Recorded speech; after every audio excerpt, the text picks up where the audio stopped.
Hello, everybody. Welcome back to another live stream. I am Griffin Youngs, joined by Christian Bolle. We are the hosts of the Tell It Avs It Is podcast on the Hockey Podcast Network, bringing to you the Colorado Avalanche and Nashville Predators, a huge game in the Central Division tonight. The Avalanche on a hot streak right now, their last loss coming to the Nashville Predators, and the Predators 8-1-1 in their last 10 games. This is going to be a great one. We do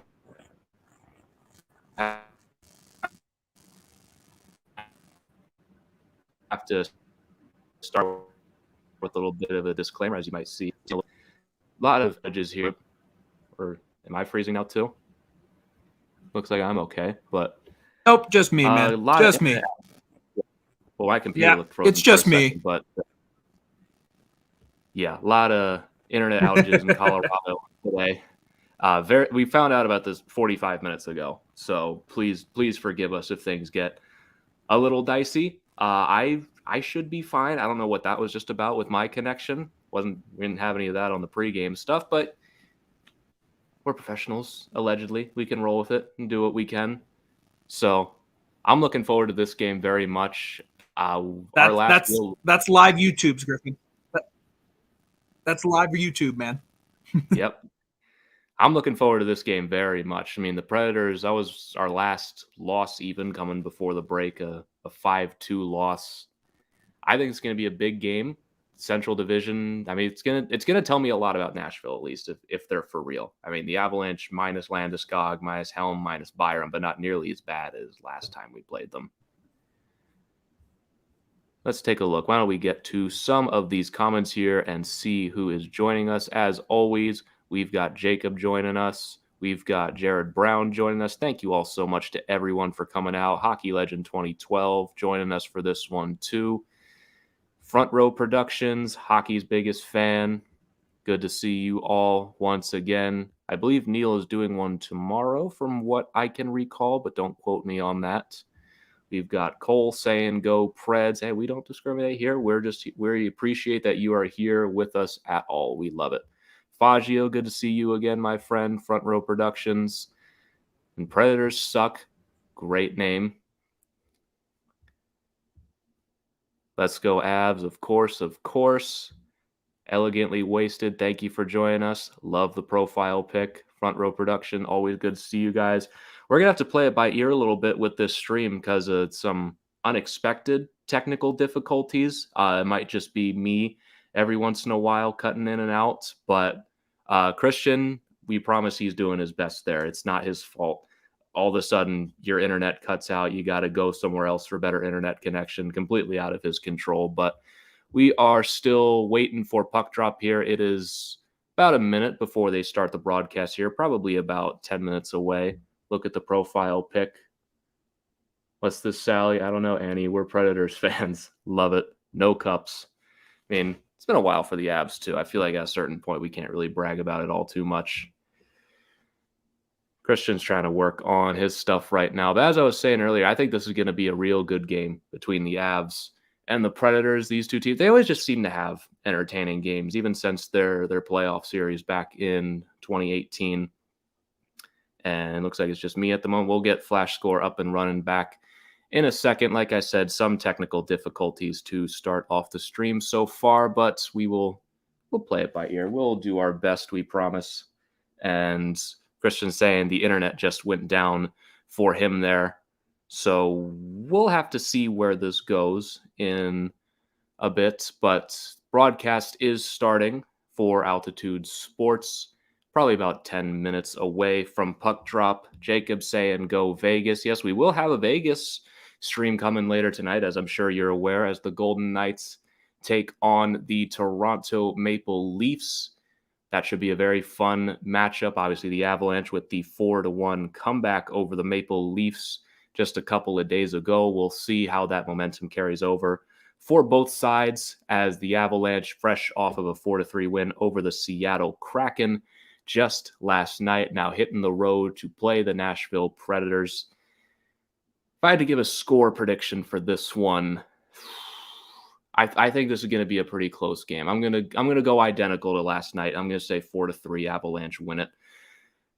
The Avalanche didn't play perfectly against Seattle. They had a rough start against the Maple Leafs.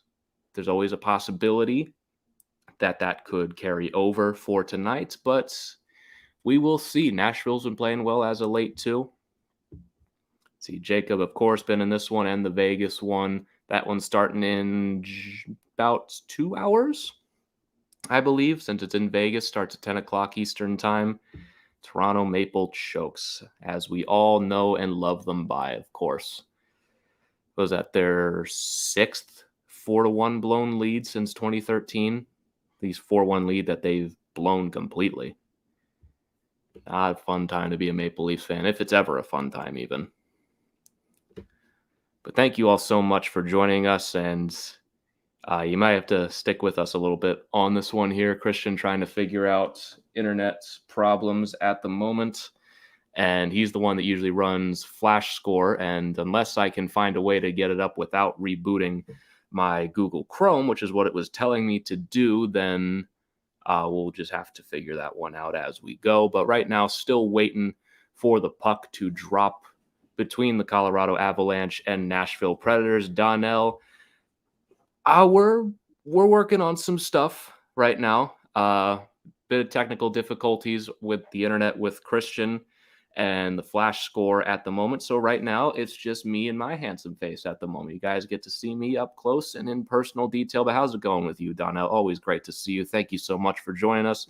Fagio saying, thank God we finally play on Thursday.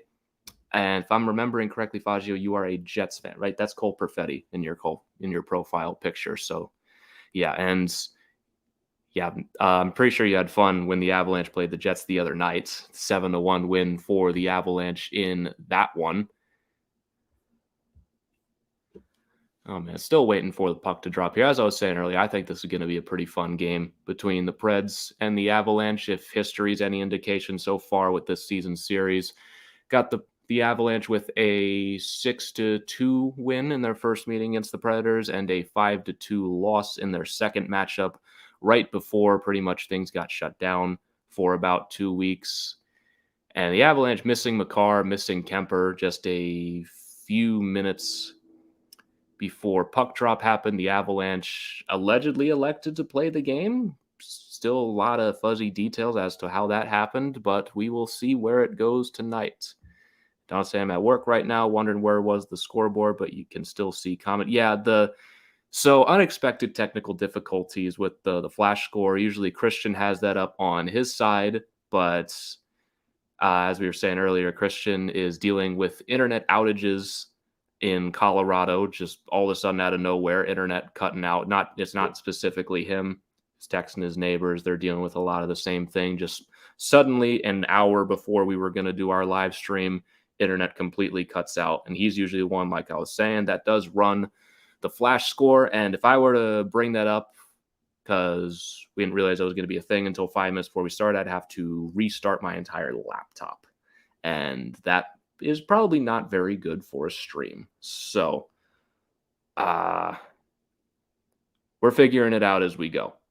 I promise. We're really doing our best here. Who's doing the Vegas Golden Knights game? I saw earlier. I think it's Studio Cast that's doing it. It's not Neil tonight, I don't believe. I think it's the Studio Cast guys doing that one at 10 p.m. Eastern time. From what I remember, that should be a pretty fun one between the Leafs and the Golden Knights. Usually those teams have some pretty good matchups. Still no Marner for the Maple Leafs. Vegas still struggling with their injuries, but Jack Eichel looking like he's on the mend and going to be joining the Vegas Golden Knights very shortly in the near future. That takes Vegas to a whole nother level if Eichel's brought into the fold. Absolutely. Yeah, we had a lot of fun with that game, Faggio.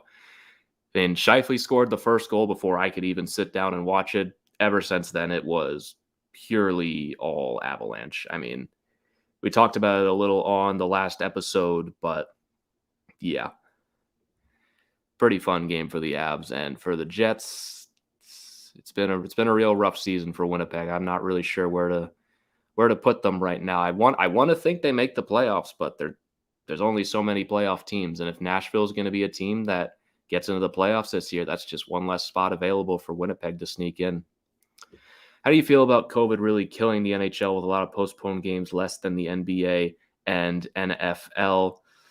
I mean, the thing with the NHL is that we have that 3-week span built in to make up all these games, and we're going to try and do our best with it. But I feel like after that point, it's going to get real hard to start postponing games, because then you're potentially talking about having to redo games at the end of the season and push back the end of the season. And here is the man of the hour, Mr. Malay, joining me and saving you from my incessant ramblings. Christian, what's going on, buddy? Oh, gosh, Colorado. My entire neighborhood got hit with a Wi-Fi outage. It wasn't going to be fixed until 10 p.m. local time, but luckily I'm over at my dad's. I'm staying in my I'm hanging out in my soon-to-be stepsister's room. So if you see some decor back there, just know it's not mine. But we're here. I think we fixed the Wi-Fi issue, but we're rocking and rolling. Yeah, man. Connection looks very stable. Clear picture coming through. And there it is, the scoreboard. And now I feel much less self-conscious about having my face plastered right across everybody's screen. Oh, we don't know. No one wants to see either of our faces that much. That's true. But we're here. Looks like an Avs game's going to happen. I have no idea what you talked about. I'm going to probably say you said all the great things about Curtis McDermott being in the lineup. Of course. Oh, I always just rant and rave about Curtis McDermott. That's what I thought. But yeah, we're ready to rock and roll. It looks like puck drop's about to happen. I see Jacob's already in here, so we're ready to rock and roll, man. Yeah, so let's catch up on some of these comments once again. There's another stream day. Yes. Like I said a little earlier, we are going to be doing the Vegas Golden Knights and Toronto Maple Leafs in about 2 hours from now. From what I remember, Studio Cast is doing that one. The guys over there are going to be doing that. And you got a whiteboard and some markers. If so, write down Avs versus Predators 0-0 and update it when a goal happens. That's actually a pretty good idea. If I had a whiteboard and markers anywhere, I've got some napkins and a pen. I could just like hold it like this for the entire thing. Yeah, I think that'd be a good strategy. Sloppily like scribble out a 1 and put a 2 in there. If it's a high scoring game, it would just become illegible. But yeah, I mean, live to learn. Yeah. Jacob saying Jets making the playoffs, not this year. I was talking about the Jets with Faggio and the Avalanche's 7-1 win over them. It's like, if the Predators are going to get in there, then at a certain point, there's really only one spot left for the Jets to get in. There's some stiff competition the rest of that way. Oh, yeah, without a doubt. I just don't think the Jets have it. I really don't. I think the way the Predators are playing, I like it. Yeah, and geez, why do we lose top players when we play the Preds? No Makar defense going to be more sloppy. Did I miss something? Makar's playing, right? Yeah, he's right there. Makar's right there. Puck is down. We're 10 seconds into the first period. No Byram tonight and no Darren Helm. Byram out for personal reasons, and Helm lower body from what I quickly read on Twitter before I hopped on here. That's what I heard too, was lower body. Yeah. And Bouman is saying 5-4 Avs. I think that's pretty close. So the Predators with a great scoring chance right away. Kemper just able to get across. Wow, Predators coming out looking real good so far already. This is going to be the Avs really just need to kind of hold on for these first 10 minutes of the game. You know they're going to be a little tired from the game last night. And the Preds are coming in. Oh, they scored. And there it is. No, they didn't. Oh, they didn't. Wow, I totally thought that just went off Matt Duchene skating into the net. Yeah. Wow. But like I was saying, if the Avs can survive these first 10 minutes, get their legs under them a little bit, they should be good. I feel bad for Darcy Kemper that he has to deal with this again, but here we go. Yeah. I mean, I was saying a little bit right after you cut out that we haven't played perfectly the last couple of games. Against the Leafs, we started okay, trailed off in the first. They made us pay. We came all the way back. And in Seattle, we really didn't play well for the first 45 minutes of that game. Just played okay, honestly. And against a Predators team that's riding a lot of momentum right now, you're gonna want to play a full 60. So anyway, that replay deflects off of Matt Duchene and off of the post. I thought that hit off the back bar, honestly, from that. So did I. It looked like that camera angle looked like it went in. Yeah, so that's an inch away from the Predators being up 1-0. But anyway, I got interrupted. Julia, thank you so much for joining us. Always great to see you guys. Donnell, is the NHL going to get 82 games? And they will. They'll get their 82 games in through hell or high water. See, I can make a joke about what Christian said, but I'm not going to. Probably good. I forgot what I How's it going, Josh? 4-3 Avs. I agree with that score. That was my prediction from a couple minutes ago. Christian, what's your prediction for tonight? said. 3-2 Avs. I like that. I think this is a 1-goal game. Honestly, Yeah. I don't see the Avs scoring 6 tonight or running away with this one again. No. Reds are playing too well. Yeah. Preds are playing good hockey, and UC Saros is in net, so you know you're going to get good goaltending from him. Yeah, and I mean, if it's a 1-0 Avs win, I'd be okay with that because I do have Saros on my fantasy team. Yeah. So Oh, here we go. 2-on-1. there we go. We got Alex Newhook and JT Compher on a 2-on-1. Good scoring chance, but not the crispest passing in the world. You know, I think it's going to be a pretty good one, honestly. It should be a good looking game. like some good back and forth hockey as Sam Girard kind of gets walked there by Yakov Trenin. Not great defense from Sammy. No. And Donnell asking, is that an Adidas Avalanche All-Star Game jersey? Your eye is correct, my friend. Yes, it is a 2020 St. Louis NHL All-Star Game. Nathan MacKinnon, captain's jersey. No other guy to get the jersey. I should have known.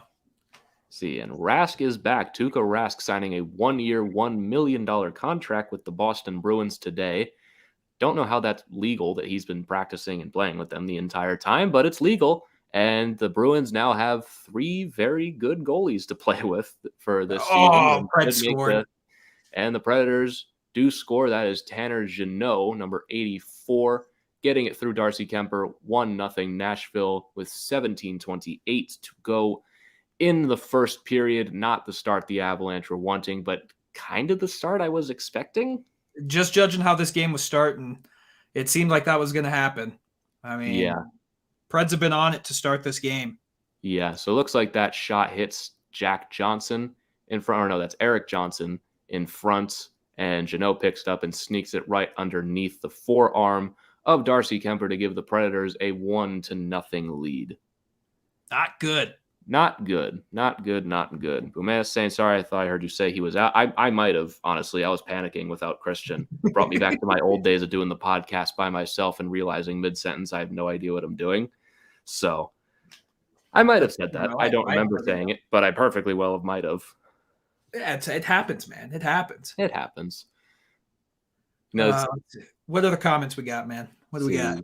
Got Jacob saying, yes, celebrating the Predators going up 1-0. We got Packers 267 coming in saying hello. Thank you so much for joining us for this one. 1-0 Nashville early on. The Avalanche off to a very slow start, it would seem. Shots are 4-1 for the Nashville Predators. I mean, the Avalanche just haven't had great starts lately. And nope. This is the 6th game that we have fallen behind in a row. And at a certain point, you're not going to be able to come back, as Cale Makar with a nice drive to the net couldn't get it on goal, though. But if we do come back and win this game, that'll be 6 in a row that the Avalanche come back to win. Yeah, and this team has, I don't know what it is, they enjoy starting slow. I mean, it takes them probably about 10 minutes to get into a game. It hasn't burned them yet. It will eventually burn them. Oh, we got another 2-on-1. MacKinnon. 2-on-1. MacKinnon with Makar fires that one right into the chest of Saros. He saves that 100 times out of 100, but it's a shot on goal. It looks better that way, and I'm not liking this defense so far. Didn't end up in a breakaway, but very, very close. Rantanen was just able to get back and stop that one. Yeah, Rantanen has been really solid defensively, and we'll see how the Avs PK does tonight.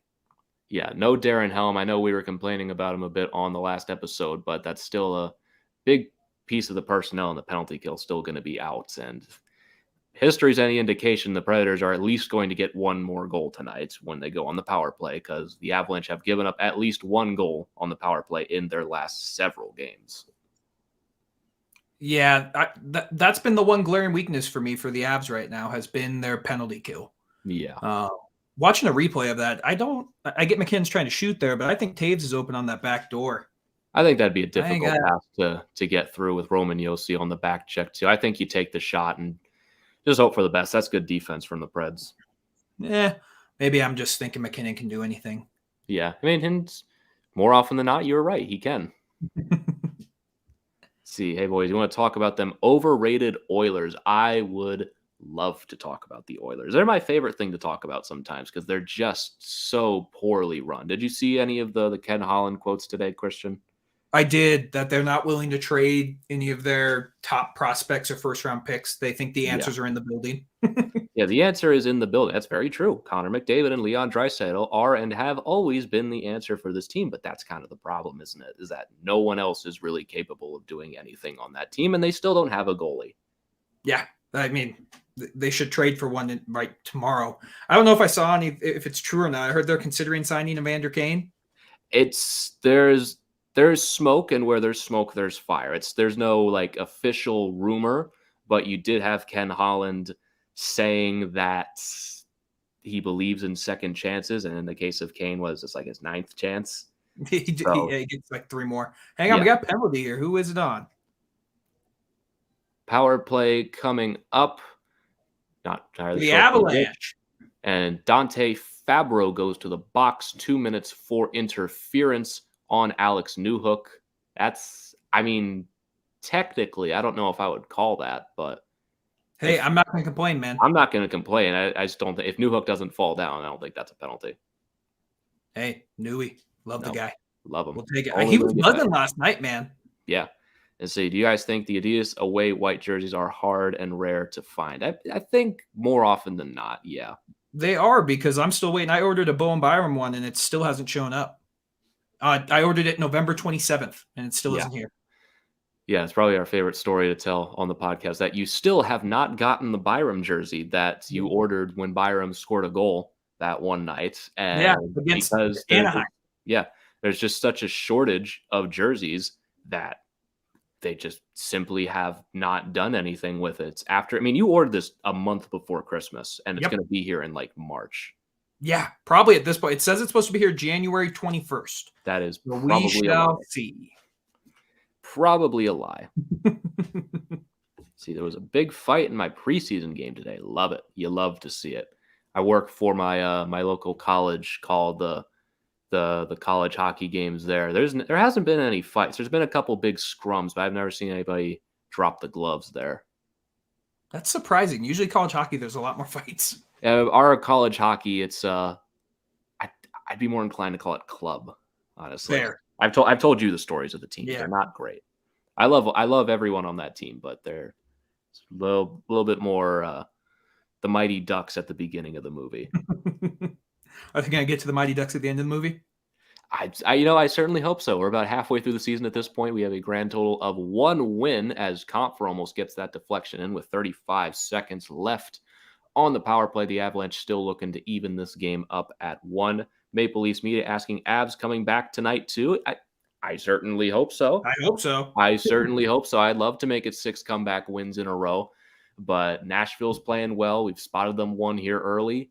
As long as we tighten up, I think we'll be fine.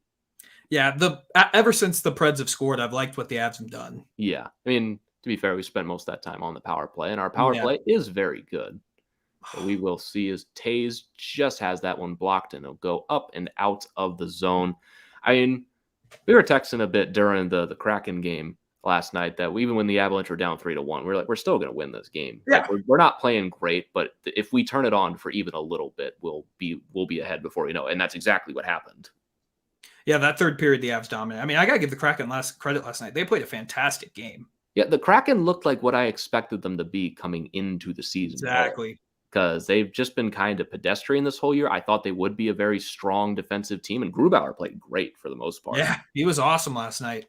Took some perfect shots and some lucky bounces to get some by him. Yeah. Kraken fans we're not happy with the Taze goal. I think we were owed a bit of a break on one of those calls. I didn't think it was a kicking motion. It definitely just deflected off his leg.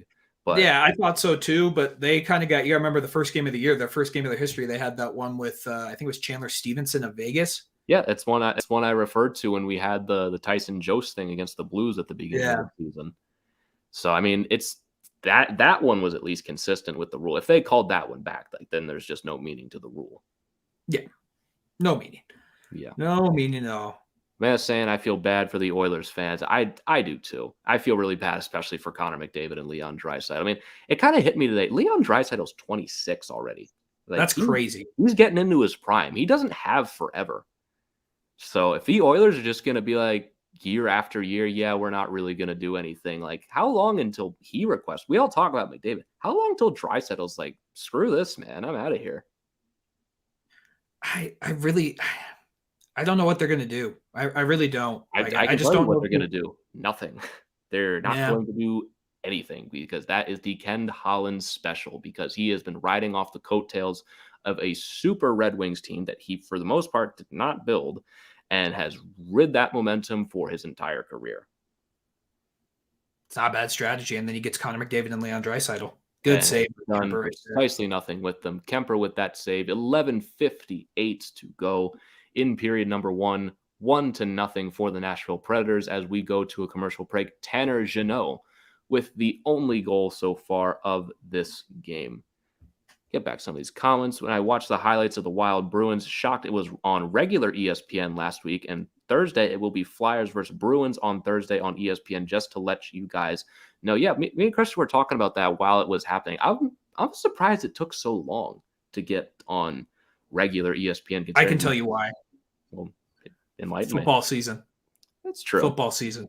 But I mean, you just signed that big contract. I mean, on a Tuesday or a Wednesday, like these are on Wednesdays, aren't they? You couldn't throw them on, like. Well, you could, but it's they had bowl season, they had everything going on. I'm not shocked it wasn't till now, but I'm excited for it.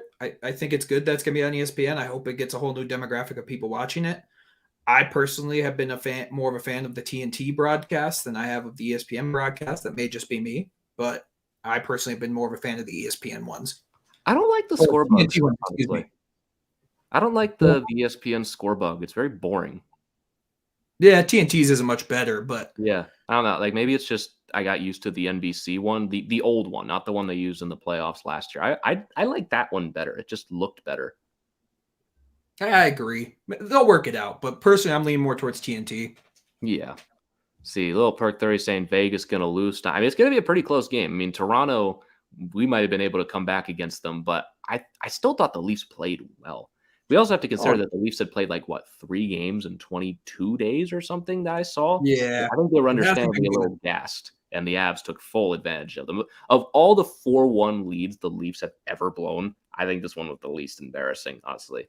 The Avs are a good team. You got to give them that. Yeah, the Avs are really good, and they dominated play. I mean, if it wasn't for Jack Campbell, like we talked on the pod, that game would have been 8-4 Avs. Yeah.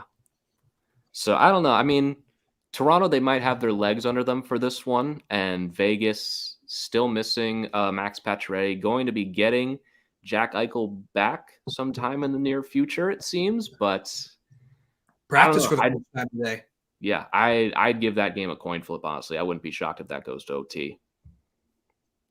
So you got Kat. I got Vegas coming in saying, hey, thank you so much for joining us on this stream as we are about a little less than halfway through the first period of this one. Still 1-0 Nashville. Howard Sharp saying, I'm back and I'm going to get drunk again.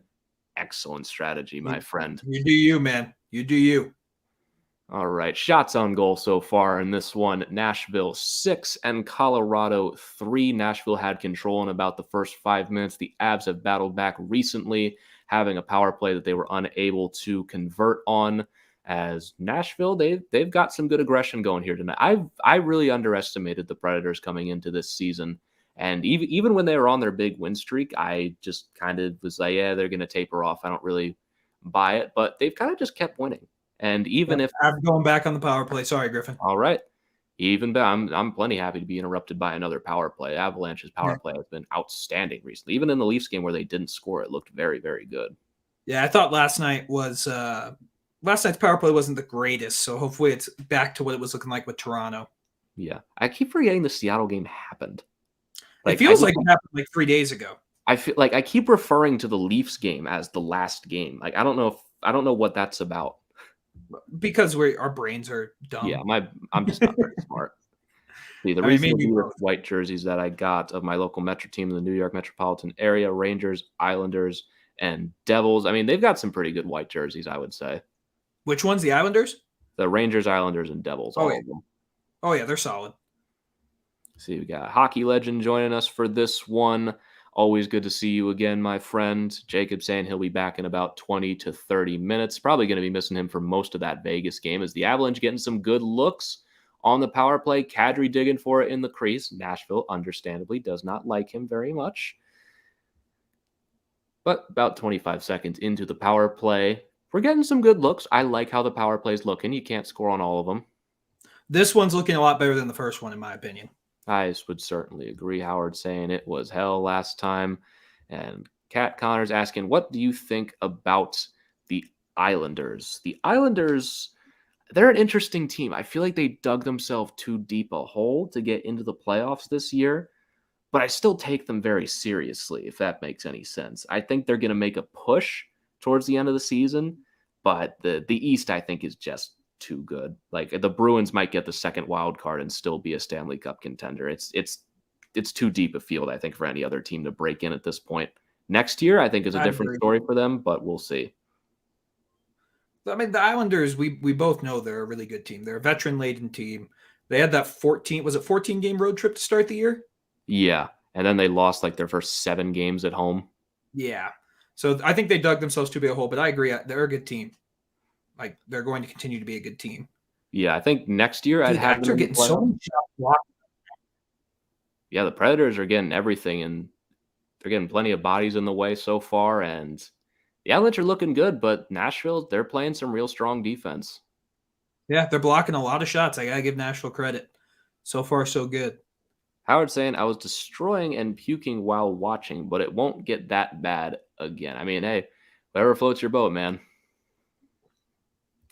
McKinnon with the shot right into Saros' chest. I mean, I've got McKinnon and DraftKings for tonight, so if he keeps racking up those shots on goal, that's good enough for me. Fair enough. Yeah, I hate when ESPN has their commentators go silent for like a minute during the game. Like their job is to call the game. I've found that a little weird too sometimes. Like I get what they're going for with the sounds of the game, but they really should have like an alternate stream for that, shouldn't they? That would make a lot of sense. It was a really cool idea when they first did it, but now it's kind of lost its luster. Like if you pull it off right, like if it's the final minute of the game that the home team's obviously going to win, I think it's a good idea. But with like halfway through the second period, I just don't think it makes much sense to do. Avs are looking great on this, Griffin. Yeah, they're looking real good on this power play. Tays fans. Yeah, Tays fans on it, but a good-looking power play nonetheless. The Avs are going to start 0 for 2 on the power play, but they've got momentum back as long as they can keep possession of the puck.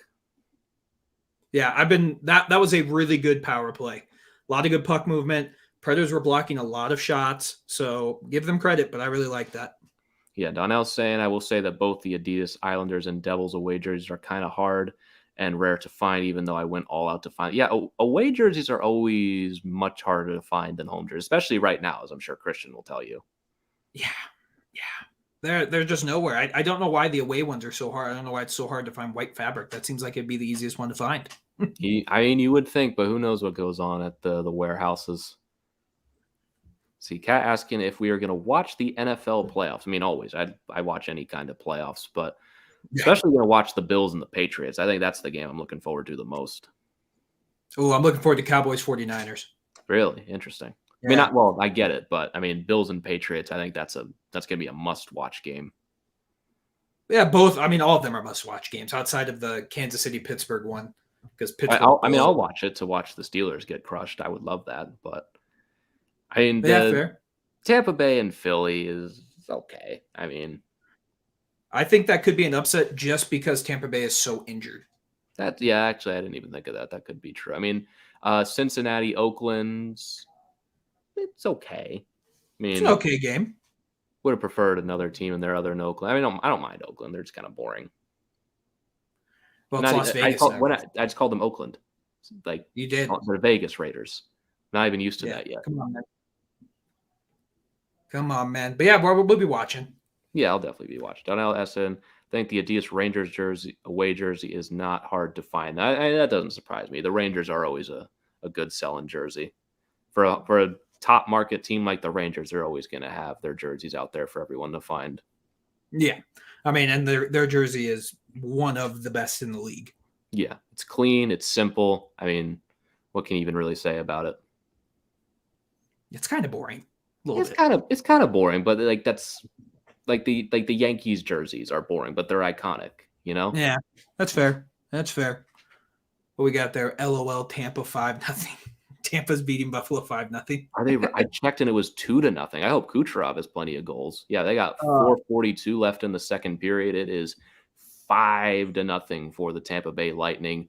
Palat, Cirelli, Kucherov, Stamkos. Oh boy, I might be doing very well in DraftKings right now. There you go. Turn that quarter into something. Look at Curtis McDermott making moves, baby. Let's go. Yeah.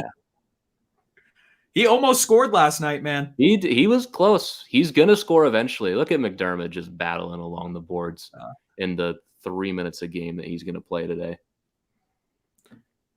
Dude, I feel like that's been happening the past couple of games. The Avs have just getting a ton of shots blocked. Look at him go. Just knocking people down. He's just a bowling ball. He really is. See, Donnell saying Islanders started 13 straight games on the road before starting to play at their new UBS arena this season. I mean, that's a tough ask for anyone, especially dealing with all their COVID issues too in November. That's a real rough start to a season. I'm not surprised they started in the hole that they did. It's just, I don't know. Me and Christian have talked about it on the podcast plenty that I think the East playoff picture is done.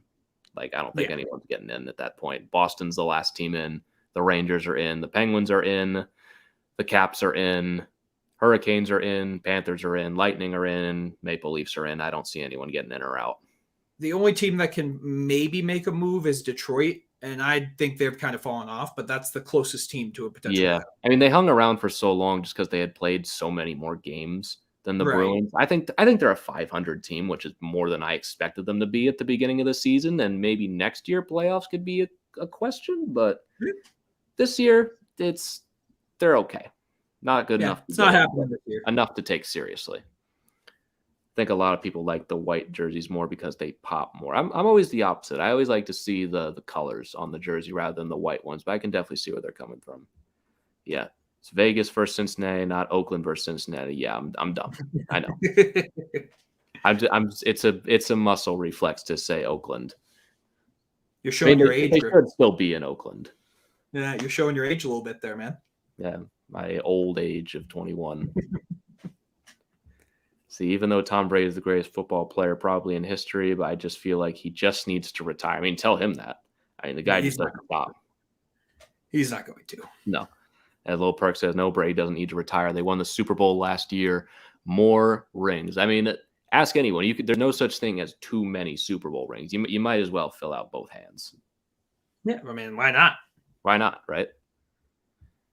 All right, a little bit of a break in the action here. Remember, guys, this is a comment and like-driven stream. You guys drive the bus here at the end of the day. If you want to subscribe to the Hockey Podcast Network, we have watch-alongs pretty much every single day. We got another watch-along coming starting at 10 p.m. Eastern Time for the Vegas Golden Knights and the Toronto Maple Leafs. But me and Christian can be up here spouting nonsense pretty much all day. It doesn't really matter. You guys drive the bus here. You guys are what's important here, and we really do appreciate you guys coming in to hang out with us. Christian, can you still hear me? Looks like I'm kind of going in and out here. No, I got you. You're good, man. Okay, good. I wasn't sure if my audio, it looked like my picture froze for a second there. I wasn't sure if anyone heard at all what I just said, but if you're new to the stream, I have been having some internet difficulties today. The internet was out at my house in the surrounding area. I went over to my dad's, thankfully, and I'm right now I'm okay. I'm not going to say we're going to make it through the whole stream, but Colorado is having some Wi-Fi problems in the Metro Denver area. So, and randomly, for some reason today, my computer is just being a little screwy, just randomly because we're live. You know, it's the beauties of doing things live. If something goes wrong, everybody knows about it. Yep. So be patient with us. We're trooping through. Yeah, we are allegedly professionals. Allegedly, that's big quotation marks. Got Lamario Owens coming in here saying my hockey team, the Buffalo Sabres, again, absolutely embarrassed right now. It is 5-0 Tampa Bay with over 4 minutes to go in the second period. Yeah, we were just talking about that. I mean, the Sabres, to their credit, are not as bad as everyone thought they were going to be. People thought this was going to be one of the worst teams ever to have this season coming in as a breakaway Great for save Nashville. by Sailed over Kemper. the net. Good save by Darcy Kemper. That's what I was talking about a couple minutes ago. I don't like all these breakaways. It's It not seems very it's crisp defense. it's something going on. I mean, who's out there? It's Murray and looks like Gerard, or they Murray and might have Gerard. No, changed. Jack Johnson. Oh, it's Gerard and Jack Johnson. Yeah. I don't Oof. think Murray's playing tonight. I think they took him out. I think I saw him. Yeah. Or that might have been last night. I mean, I'm a professional. I didn't look at the lineup. So Yeah, he was out last night. He's in tonight with Okay, good. Byron being out. That's true. Byram's out. They would have thrown him back in there. Yeah.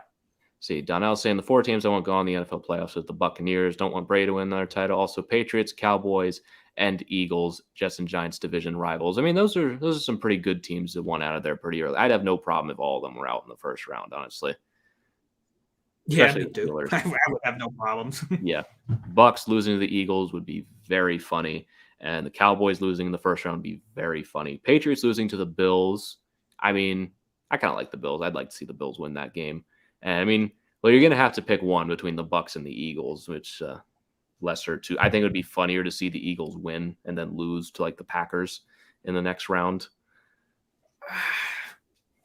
I'd rather see the Bucks. The Eagles are not good. The Eagles. Yeah, I mean, it's just makes for better football if the Bucks Yeah. win, unfortunately. Yeah. I would not mind seeing the Steelers get blown out by about 30. It's possible, man. Dude, It's really They possible. almost had the tie. They almost had the tie in the Raiders game. That would have been the funny. For those of you who don't listen to the show, which you should go listen to Teledavs' podcast on all podcast, wherever you get your podcasts. We recorded during that wild Raiders and Chargers game. It was truly a heroic effort on our parts to stay composed and record throughout that episode with that game going on. If it was on video, you would have seen us like doing this all the time. We were doing our best to stay on topic during the stream, and we had to wrap it like right before they kicked the field goal. I couldn't believe it. I was going to freak out on the show when Staley called that timeout.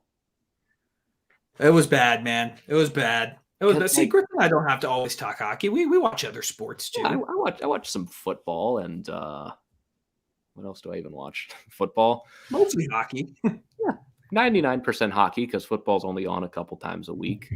I don't really watch basketball all that much. Yeah, basketball's boring to watch, in my opinion. That could just be me. Basketball's boring. I liked it when I was younger, and I slowly just kind of got out of it. Just stopped interesting me as I got more and more into hockey. But you know, not a big deal. Yeah, agreed. Basketball, it's like the same three teams are going to win it every year. Yeah. And I told you on Eagle Sports they were going to get blown out after Tampa lost to Boston, talking about the blowout between the Sabres and the Lightning right now. Is the score changed at all? It is 5-0 still for the Tampa Bay Lightning as the second period winds down. 1-0 here for the Nashville Predators with about 5 minutes to go in the first period as Val with another shot on goal. The Avalanche have certainly answered very well since the first goal from Nashville. Oh, yeah. I thought they played really well. I like Val being on this line with Mikko and Mac. Oh, yeah, I missed Val a lot when he wasn't playing. You could see the difference against Seattle having him back. And McKinnon with a pass to no one in particular there. Bit of a miscommunication. Good save by Darcy. Oh man, that would have been a dang it from McKinnon if that goal goes into the net. That was not a good shift. No, I don't know who he was expecting to be up there. Was it Taves? I guess he was expecting someone to be up there, but I don't think there was another defenseman in the same zip code as Nashville ices the puck there. See, we're lucky to be having our games played. Yeah, we're lucky to be having games played right now, as James was saying. I mean, still a lot of kinks to work out with the NHL scheduling right now, especially in Canada. I'm very interested to see where it goes after February. Like, because if we're having games postponed, are we gonna have to push back the season ending? Like, oh, they're going to, without a doubt. Yeah, like I don't see another way you can really make it work unless you do point percentage with those teams. I mean, some of these Canada teams are going to need every game. Like fucking Vancouver is going to need every game if they want to have a Vancouver chance. Plays like once a week. Yeah. It feels like all the Canadian teams play once a week.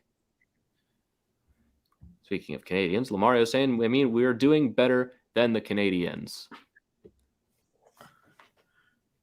The Sabres? Yeah, they are. Yeah. Let's see. A little perk Oh my saying, hey, goodness. man, UC Saros just playing on his brain. Some great saves from Saros right there, man. Holy cow. And I feel like we all acknowledge how good UC Saros is, but I feel like he never comes up in like the best goalie conversation. He probably should. He should. I think he's a top 5 goalie in the NHL, Yeah, I mean, personally. people talk about Vasilevsky and talk about Price, even still talk about Fleury, but Saros was the reason Nashville went to the playoffs last year. Yeah.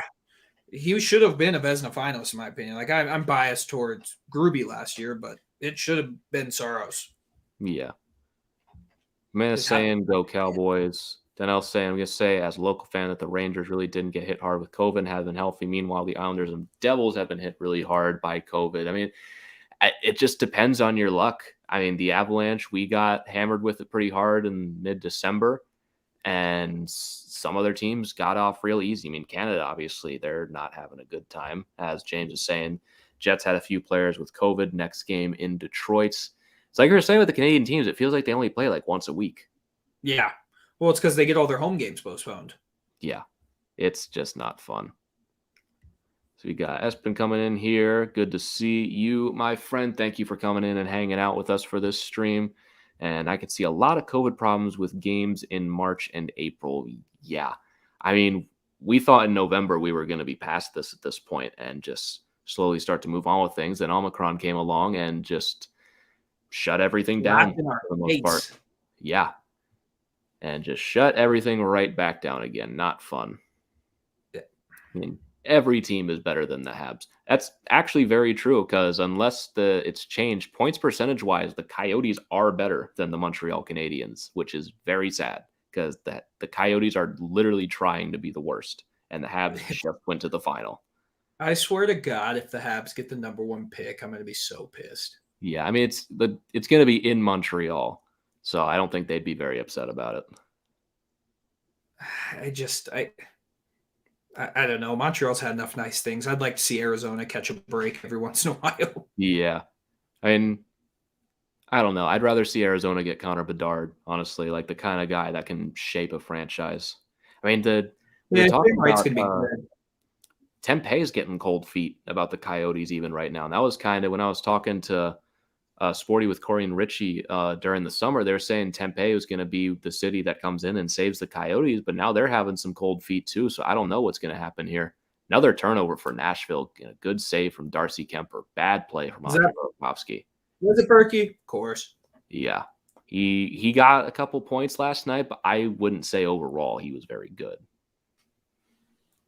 No, he wasn't great last night. I mean, he got bumped from the first line. Yeah, and deservedly so, I would say. So yeah. James saying they were talking about playing Saskatoon or North Dakota, talking about the Winnipeg Jets. Yeah, it looks like at the moment they're not going to be doing that, but if this continues in Canada, I mean, they got to play the games at some point. You got to figure out something. Like you can't just play 30 games in the final month and a half of the season. No, you can't. Sorry, Knack just took a stick to the face. Looked like it was on the follow through of a shot, so no penalty on the Preds. Yeah, I don't think we're getting another power play for a little while. We've already had 2. They're not going to call anything. Let's see, Pumpkinkin Gaming saying, I hope Colorado wins. You and me both, my friend. But again, another slow first period for the Avalanche. They usually pick it up more and more as the game goes on, and the Predators score. I saw that whole thing developing, and Luke Cunnin takes the shot, goes in 2-0 Nashville. That is just not good defense. Not good at all.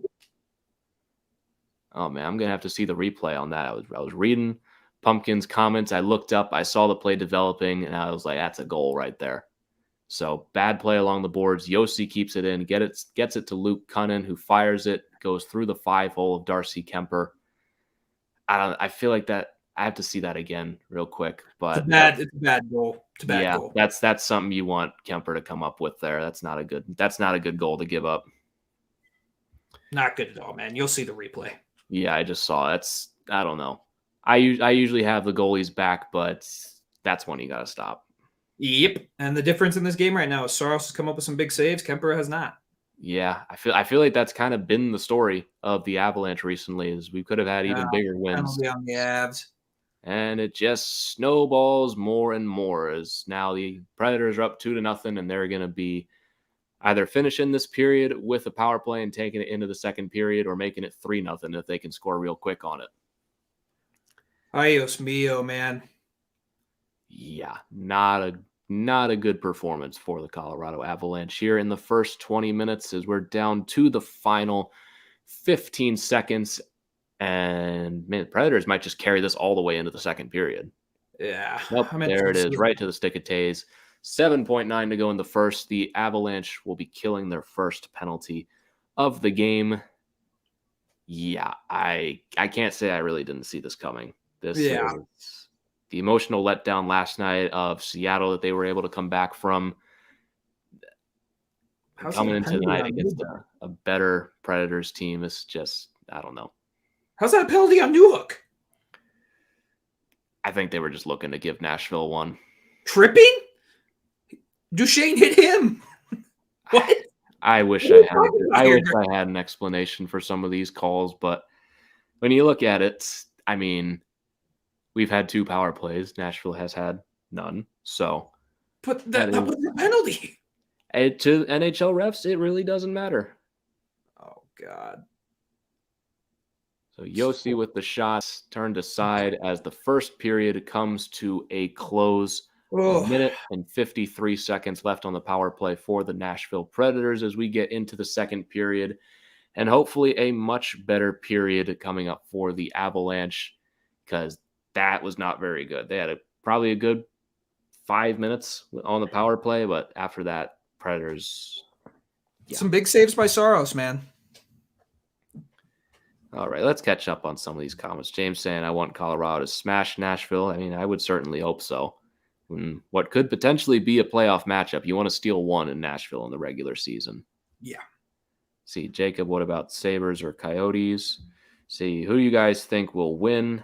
I mean, I said 4-3 Colorado coming into this, but another 2-goal hole they got to dig themselves out of, same as that they've had to do for most of their last several games, is dig themselves out of a multi-goal hole. They still got 40 minutes to do so, but the way Nashville's playing defense, I think they got to tighten up defensively and not give up any goals the rest of the night. We can get 2 past Saros for sure, 3 definitely, but if you're giving up 3, 4, 5, I don't think you're putting 5 past Saros. No, I mean, we said the same thing about Jack Campbell, man. We did, but how many times can you really pull that off in a row? Yeah. I mean, the Avs have won every game since they've come back from their pause. It's going to happen with some losses, but it's been a little crazy. I don't know if you've checked Twitter lately. People are freaking out about Darcy Kemper again, man. I didn't even have to check Twitter to know that. As soon as I saw that goal go in, I could just hear their screaming from here. People love complaining about Darcy Kemper. Yeah. Yeah. They were saying the same thing about Gruby when he first came here. We just hate our goalies. Yeah. I don't think there's a fan base that hates their goalies more than the Avalanche. Yeah, I'd agree. Yeah. Hockey Legends saying 3-2 for the Preds, giving us a little bit of credit here. Only 1 for the Preds the rest of the way. Fingers crossed. And Mark Stone is a Winnipegger, come home. I don't think Jacob's going to be very happy to hear that when he comes back. He loves Mark Stone. Jacob, Coyotes are worst team, not Habs. I think unless it's changed, points percentage-wise, the Coyotes are worse right now. I'll quickly double-check that before we run to a break real quick. But, okay, so it has changed a bit since the Coyotes lost the other night. So right now, points percentage-wise, the Coyotes are the worst team in the NHL, but they both have 7 wins. The Habs have played 1 more game, and they have 1 more overtime loss than the Coyotes. They're essentially identical at this point. Yeah, but no one thought the Canadiens were going to be that bad. So yeah, I would still say the Coyotes are worse. Yeah, on paper they are worse, but the Habs simply just do not win hockey games. No. You've got City Life coming back in here. How's it going, brother? Good to see you again. Little Perk saying, I like the NHL to go into the summer like last year. It's fun playoffs as long as all games are played. I don't mind us going into the summer, honestly. As long as there's enough of a break to follow it, then I think getting away from the NBA, I think is good for ratings, honestly. So I don't mind it. Yeah, I don't mind it either. I'm just kind of a traditionalist, and I like my hockey played over before the summer starts. Yeah, I agree. I mean, I like July because there's literally just nothing ever. Yeah. Like I like to just makes me go outside. Yeah. So you got City Life. They got the right idea, as you always do. Isha, subscribe to the channel. Watch alongs every day of the week. Drop a like for these views. Remember, this is a comment and like driven stream. You guys drive the bus here for us. We are at your mercies. We are mere jesters for your entertainment. So anything you guys do to help us out is greatly appreciated. Justin, good to see you. Thank you so much for joining us for this game between the Avalanche and the Predators. Not really going the Avalanche's way so far, but can't really say I'm too surprised on the second half of back-to-back. And Donnell saying, have you guys heard about the Coyotes arena situation in Tempe? Yeah, we were talking about it a little earlier. I'm fascinated to see where it goes because, Christian, we might have to have Corey and Richie on the show probably after our 2 games against the Coyotes just to ask, because I don't know what's going on there. They told me Tempe was kind of that's surely that's going to happen. And we're going to get an arena there long term and everything's going to be fixed. So maybe for not this coming episode, but for Sunday, because we have a fun little guest planned for Wednesday, if you guys want to listen to that one. But I think for Sunday, we might have to just get them on to talk about what is going on with Arizona. I'd be down, man, because there's a lot going on. There's a lot going on there. Who knows? Maybe I'll reach out to them once we're done here. And Jacob, as I predicted, not very happy. Mark Stone is a Vegas player and will be for another 8 years. He may retire as a Vegas Golden Knights player. Wouldn't surprise me. Mark Stone just seems built for Vegas, honestly. He seems like the perfect kind of Golden Knight. Oh, he is. I would love for him to leave Vegas because I hate Vegas. But James saying, when is Jack Eichel playing in Vegas? He returned to the ice today. I think the quote I saw from Eichel is he doesn't have an exact timetable. He just knows when he's going to be physically and emotionally ready to go. And as Jacob says here, this week or next week, it's not going to be very long now. He's on the ice, skating and practicing. When he's ready to go, he will play. And that's a scary sight. Yeah, scary. And it makes you wonder why Buffalo was so hesitant to let him get that surgery. Yeah. And we can continue that conversation in a second, but we are going to take a quick break as we are in intermission right now. So we're going to take a quick break for a little bit, catch our breath, get some water. Hopefully our computers do not crash in the meantime, but we will be back in just a few minutes and see you guys in just a second.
All right, and we are back as we are in the middle of the first intermission at the moment, 2-0 for the Nashville Predators at the moment. Not a great period for the Colorado Avalanches. Something that we've said for the past few first periods ever since we've come back. First period against the Ducks wasn't great. First period against the Blackhawks was pretty good. First period against the Jets, First period against the Leafs, not good. Nope. First period against the Kraken, And here we are against Nashville. First period against them, not good. No, it hasn't been good, but I want to say the Avs are going to fall, but they've proven me wrong so many times this year already. So I will not say the Avs are dead until the game showing 000 on the clock. I will not. I mean, even with 5 minutes left, I still feel comfortable enough in our offense to be able to score 2 in that period of time. I think as long as we tighten up defensively and this doesn't become 3-0 and 4-1, even though we have done that, you don't pull those off twice in a week. I mean, they happen 8 times out of 100, pretty much at best, to overcome 3+ goal leads. 2 goals, a different story. So I think as long as we can keep it to this, if we get the next goal, I think that makes it a lot more interesting. Yeah, the next goal is huge in this game. We talked about it when they were playing the Leafs. We thought that that Nick Ritchie goal was going to be a backbreaker, and it ended up not being a backbreaker at all. I mean, the Avs came back and played better than they did the whole game after that goal. So I'm pretty confident that the Avs are getting a pretty stern talking to from All-Star Game coach Jared Bednar. Yes, Jared Bednar will be coaching the Central Division at the All-Star Game. Would they ever cancel the All-Star Game for COVID outbreaks? I'd be very interested to see how that goes. Way too much TV money tied up in that. I don't think they would. I don't think they would ever cancel it, but you were just saying the words and that just popped into my head for some reason. The All-Star Game, I think, is going to be something to keep an eye on for sure. Would you be shocked, though, if some players opt out? I remember Ovi opted out. Ovi always opts out of it. I wouldn't be surprised if he opts out again. He's been taking a couple maintenance days recently. And, I mean, there's not really that great a reason to go to the All-Star Game, especially this year. I mean, if you're a player, like if you're Brad Marchand, who spoke out against the NHL not going to the Olympics, if you get picked to go to the All-Star Game, are you going? I don't know. I'll be interested to see if the NHLPA forces them to go. I mean, they can't force you, but they will suspend you for a game, which is what Ovi's always had to deal with. It's a dumb rule. I mean, if you want to get healthy, it should be a choice. I think it's more like Ovi's reasoning, like why they're pissed he doesn't show up is because Ovi's a big money getter. I mean, people want to go see Ovi. I mean, and he also has gone to like every All-Star game ever. He's just done with it. He's like, I'd rather go spend time with my family and let my knees heal than go slap shots in St. Louis. Yeah, I mean, I don't blame. I mean, McKinnon did that. Was it the St. Louis year where he just coached? He wasn't even a player. He just coached from the bench. That sounds right. I totally forgot about that. I mean, St. Louis was the last normal one, wasn't it? Yeah. We'll see. I'm sure it's gonna be interesting to see if McKinnon goes. I think he'll go. I mean, because he's being voted as captain right now. Yeah. And even if he doesn't get captain, he's gonna go. Like they're gonna elect him in, and he'll go. I mean, the Avalanche, we have like 20 players that could be going. I mean, you have 6 players who could reasonably be All-Stars. McKinnon, Kadri, Rantanen, Makar. I'd argue Taves and Landeskog. Landeskog. Did you say Rantanen? Yeah. Yeah. I mean, I agree with you completely. Yeah, and I don't know. I feel like people just don't care about the All-Star Game. No, I like the skills challenge. I could care less about the game. Yeah, the skills challenge is always fun because then they highlight was it the skills challenge that they did the women's 3-on-3? I think it was like in between some of it. Yeah, because that was cool. Yeah, that was fun.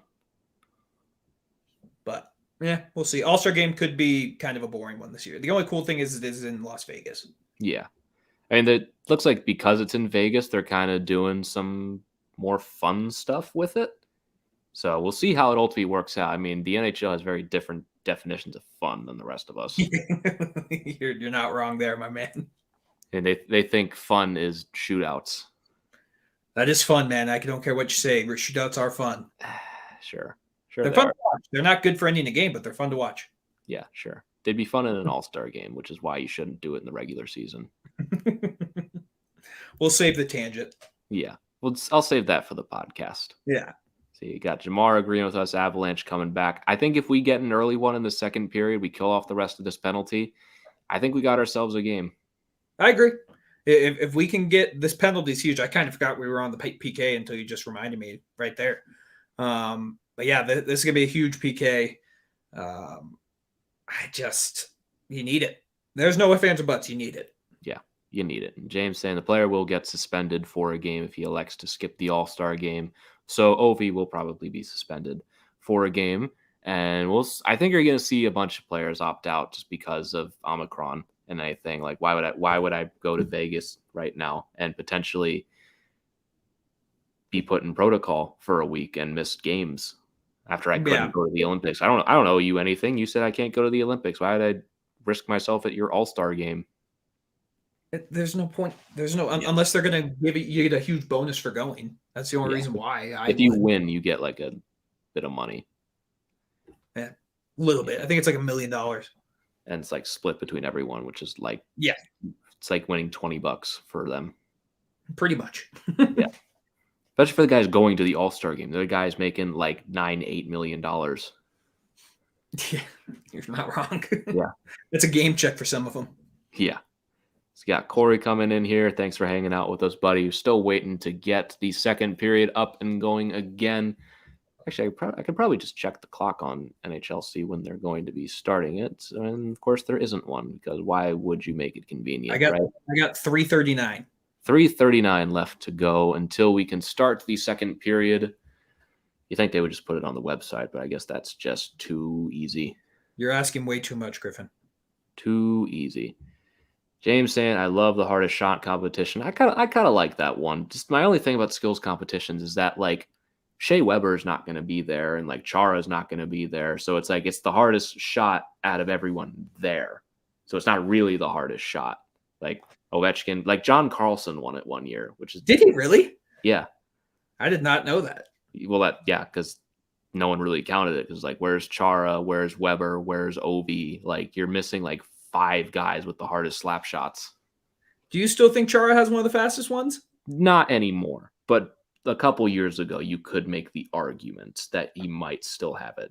Definitely not anymore, though. I don't think Chara has much of anything left. No offense. He's still playing, man. He's still playing. He can still skate, allegedly. Allegedly. His perfect fit on the Islanders makes them their average age like 50. Yeah, we gotta love it. Let's see.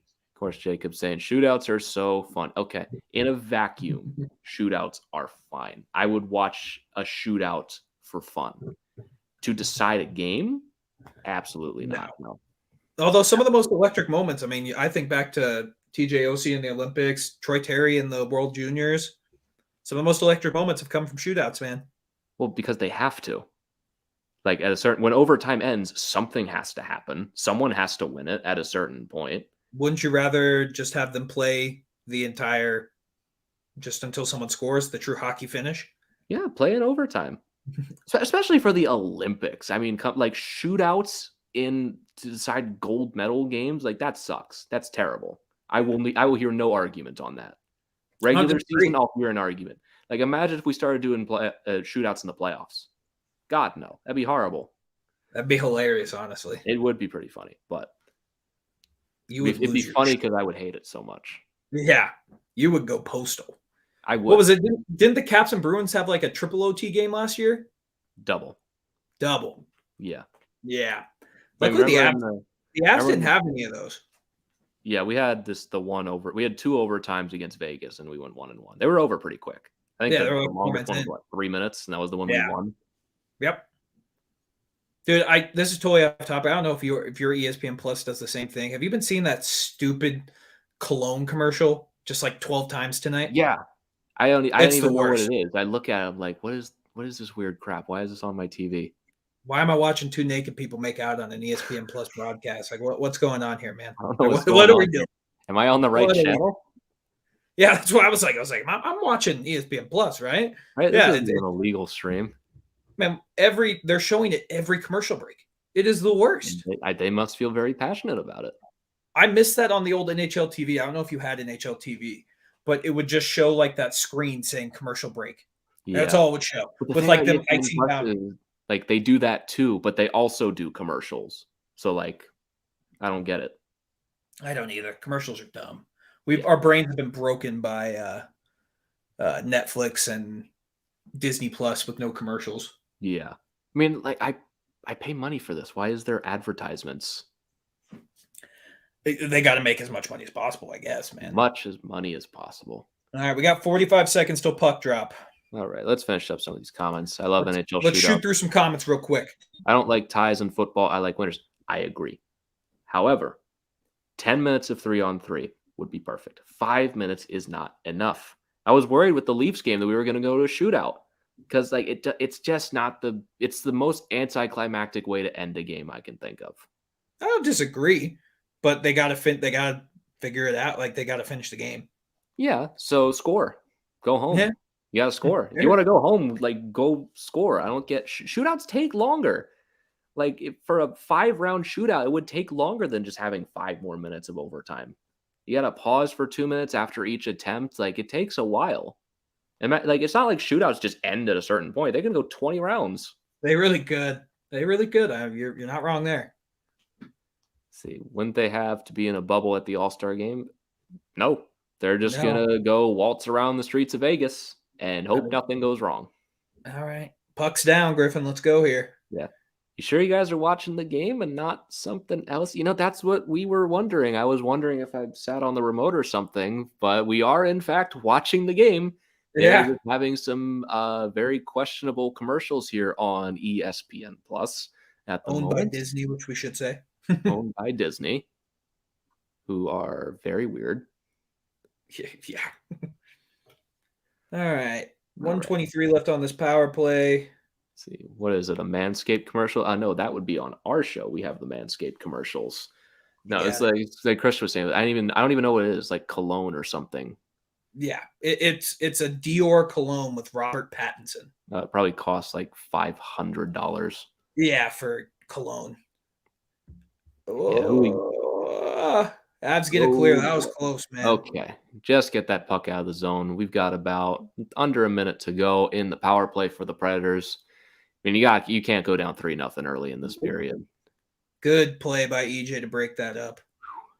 He hasn't been great on the PK, so that is a big, big play by EJ. Penalty kill has not been great, so you can kill this one off. If you get a goal after this, it completely changes the complexion of the game. Yep.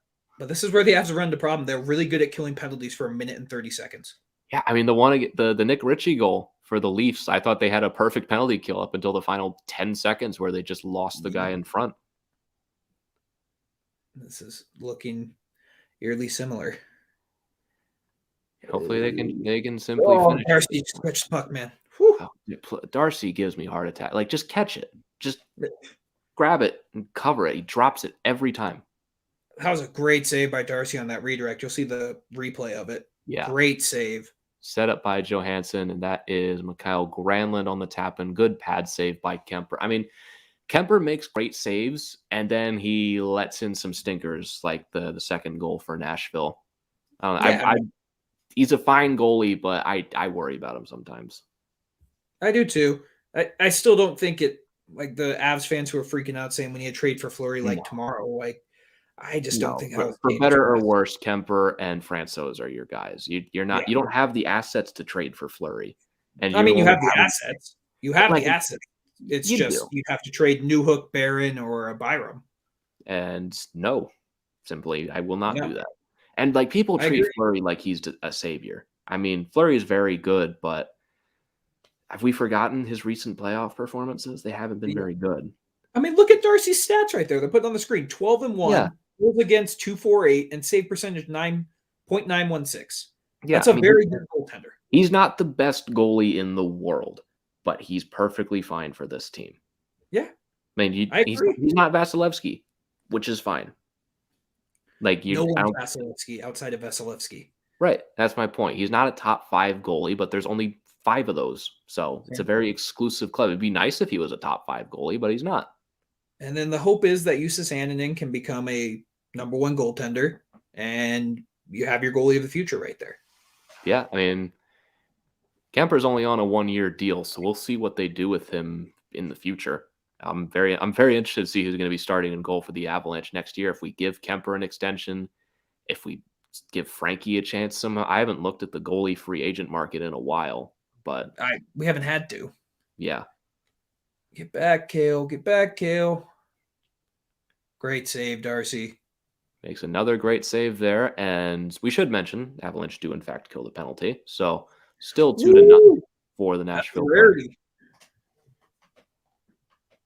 You cut off there. What'd you say? That's a rarity. Yeah. Actually killing off a penalty usually doesn't happen.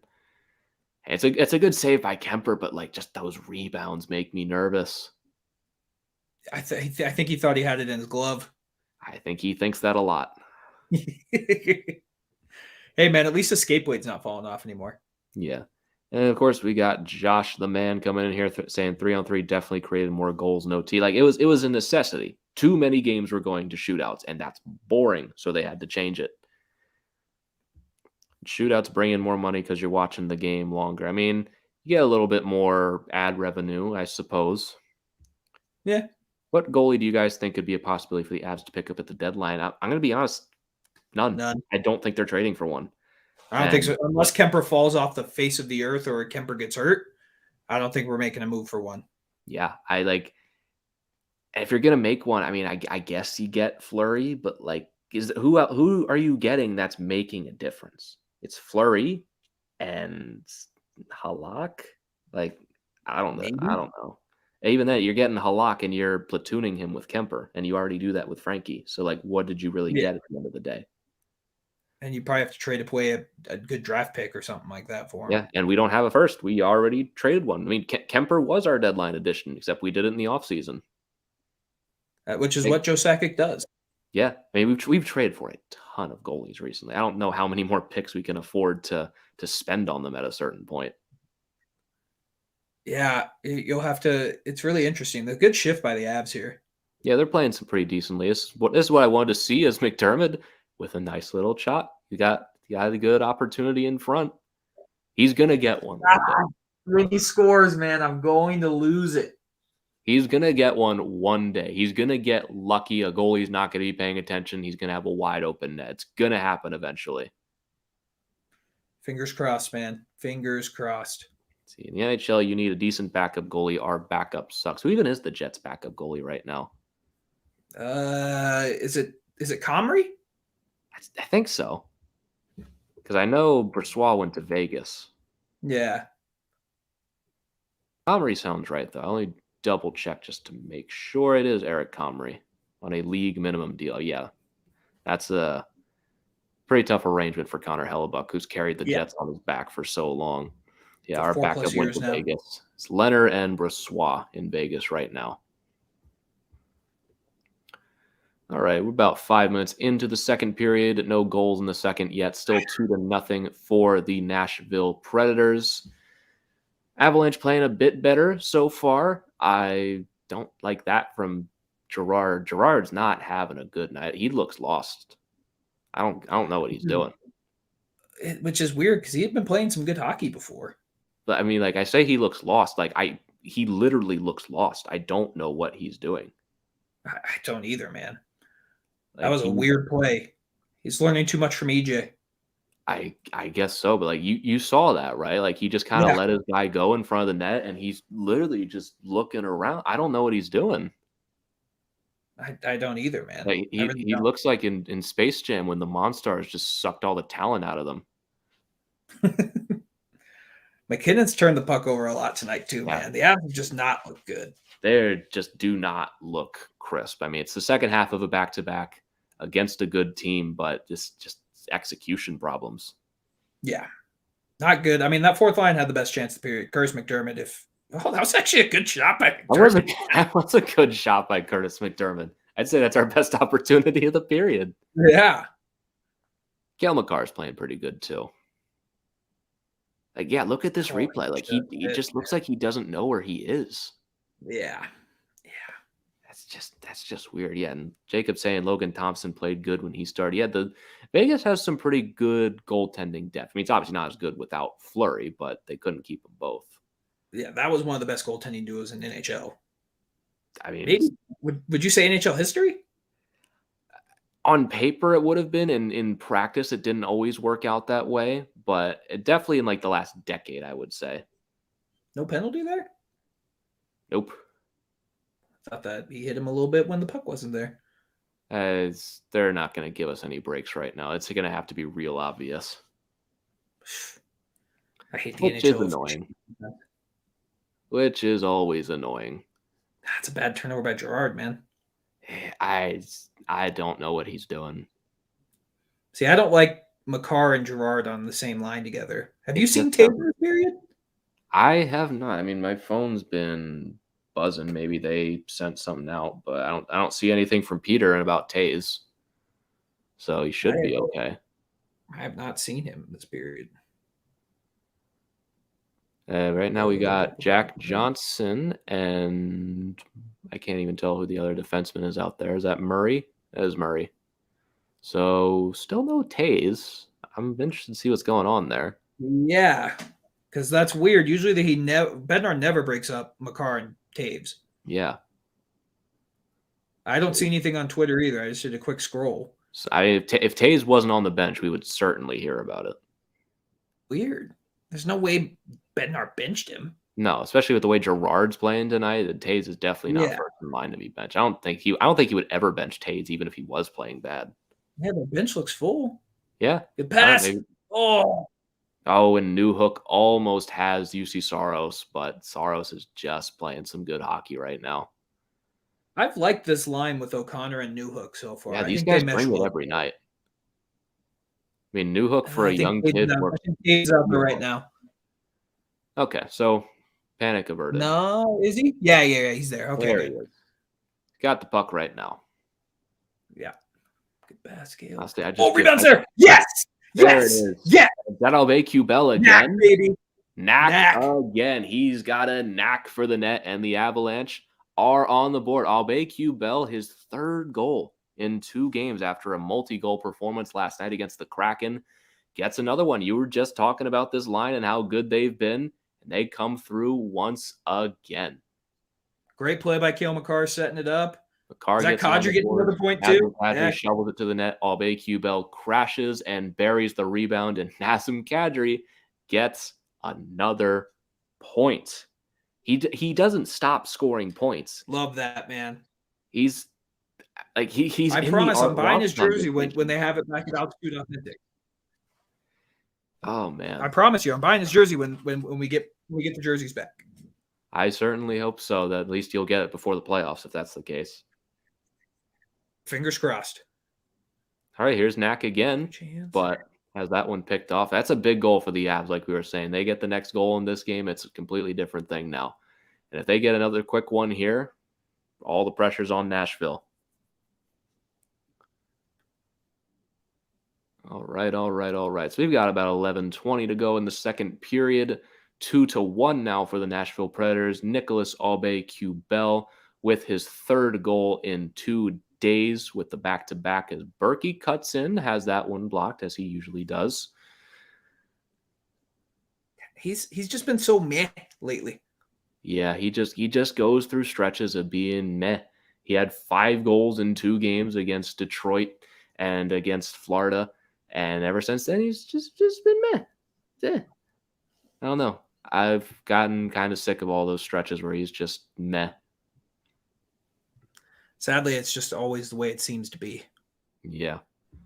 See, Colorado smashed the Jets a week ago, 7-1. I loved it. Shows who has more talents. Yeah, that's what we were saying after the game. Just the Jets, I don't know how to feel about them. They're just like Berkey, just kind of meh. I don't know. There's only they're still decent. Don't get me wrong. They're a decent team. You got to take them seriously. But if Nashville's good this year, there's only so many playoff spots. Who does, Nashville or Winnipeg? Oh, was that interference? Doesn't look like it. Yeah, I think at this point, Nashville. I thought that was interference again. Nope, they're not going to give us any break tonight.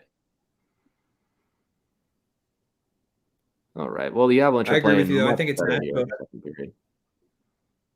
Yeah, I think Nashville gets that first wild card spot. I think they end up playing Vegas. I think it's Nashville. I'm still in on Anaheim, dude. Yeah, I think they're tapering off a little bit here, but they've got themselves a nice little cushion. I mean, if Anaheim gets in, I think Edmonton's out. I agree. Also, just make sure, guys, this is a comment and like-driven stream. Make sure you comment on below. We'll make sure to answer all your questions. Like and subscribe. We're having a blast. The Avs are only down 2-1. So, like and leave some comments. We'll answer your questions. Looks like he froze up just a little bit there, but message received nonetheless. Bucks down. This is a comment and like-driven stream. We're doing another watch-along tonight. And just went away. Yeah. Doing another watch-along in just about 40 minutes with the Vegas Golden Knights and Toronto Maple Leafs. That should be a pretty fun one as well. So if you guys want to swing back and forth, we would appreciate it. Anything you guys do to help out the stream is greatly appreciated. Nashville with a scoring chance. Just fumbling that puck is Granlund and unable to get it through. But Nashville, they've picked it up here. A nice block from JT Compher as well. Oh, man, they are really putting the pressure on. Christian, you all good there, buddy? Okay, you're good. Yep, I'm you back. Didn't move. I was just being quiet because you were in the zone there. Yeah, I looked down and you just kind of you were so still. It looked like you were frozen again. I had moved.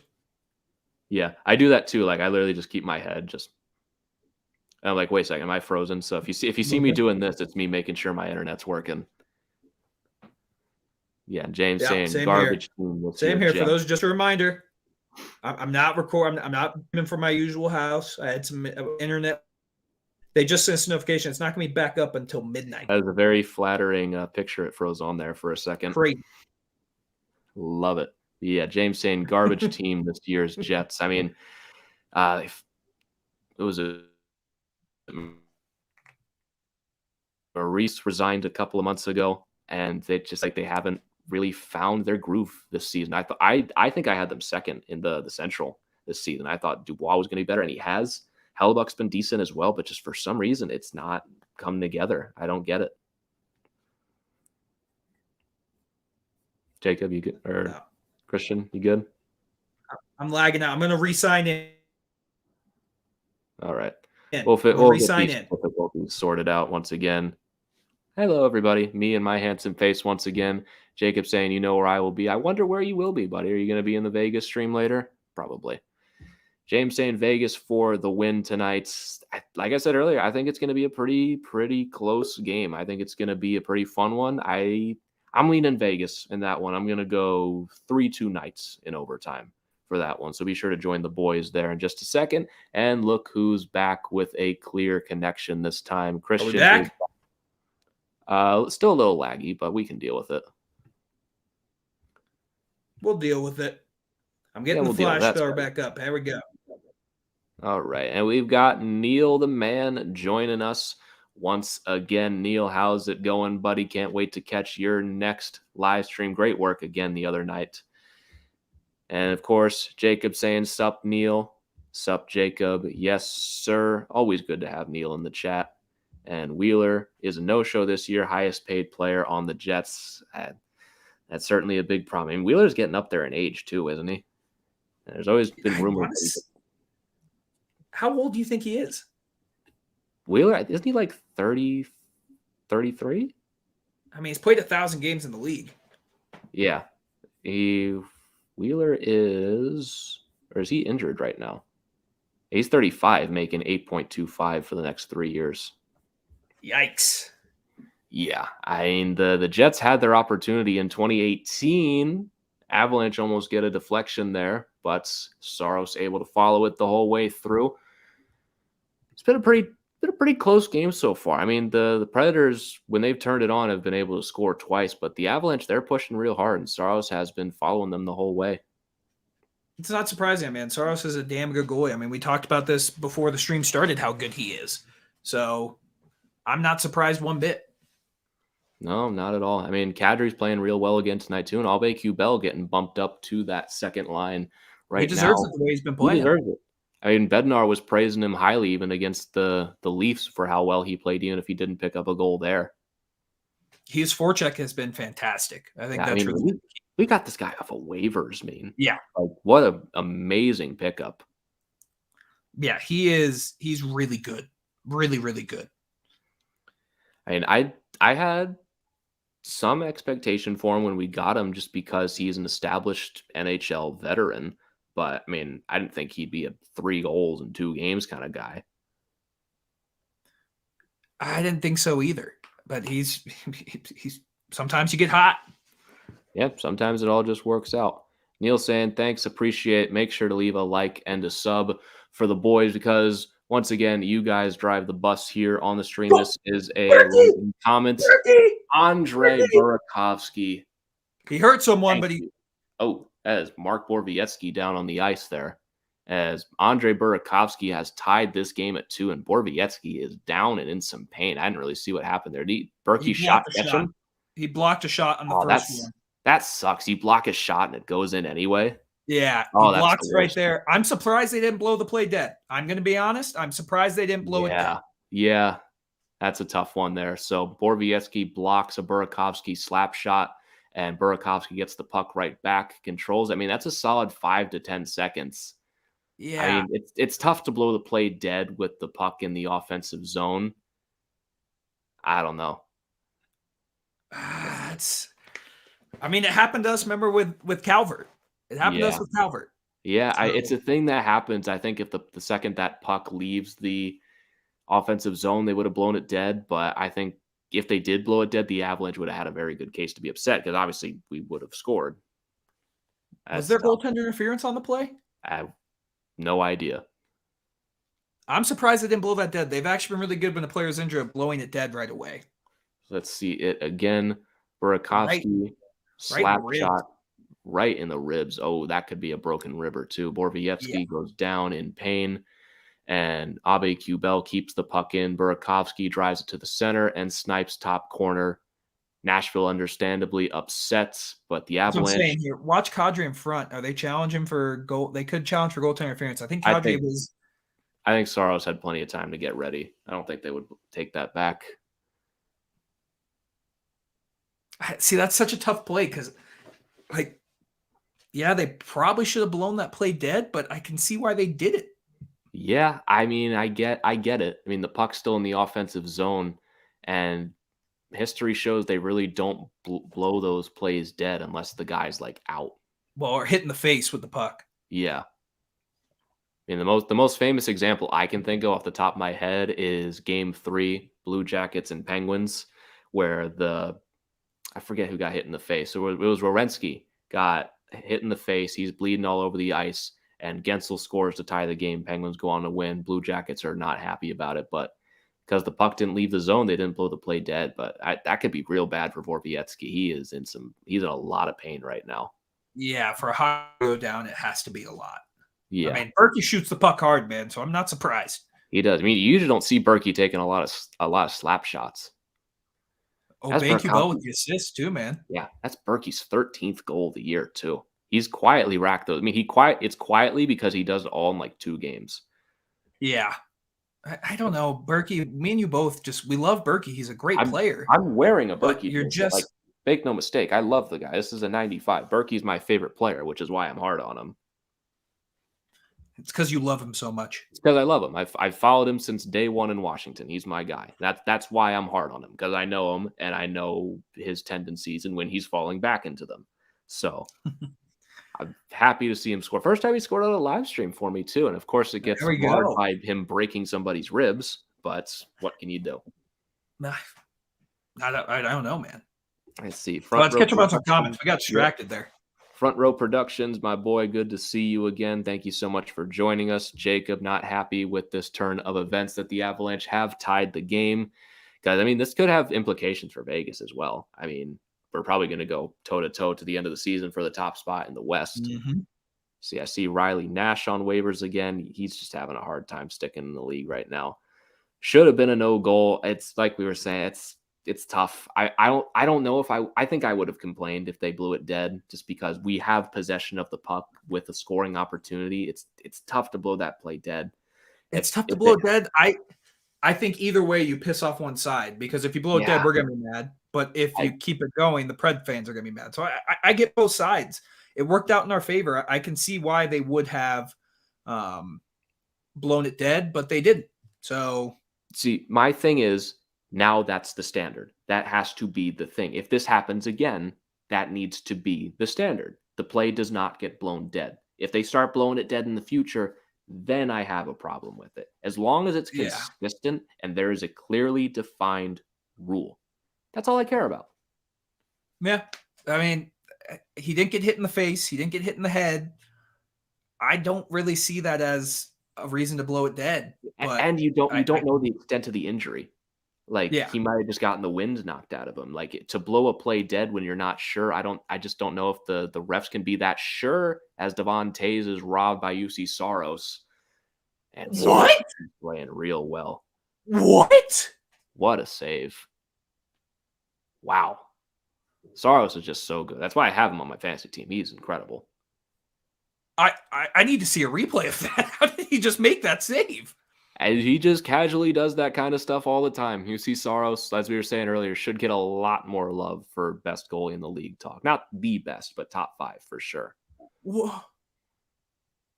All right, Yeah, go back to the comments. Sorry, I'm still all the catching Western teams to keep winning so the Jets get a better pick in the draft. I mean, these next 2 years, if you want to start tanking, these are some pretty good drafts to do it in. Shane Wright, Connor Bedard over the next 2 years. It's going to be some pretty good drafts. So if you're going to fall off for 1 year, would not be the worst time to do it. I still think the Jets are good. And I really thought with getting Nate Schmidt and Brendan Dillon, even if they aren't the best defensemen, that they would turn this team around a bit and just make them better. But I don't know, just they fixed one problem and then just the rest just hasn't clicked anymore.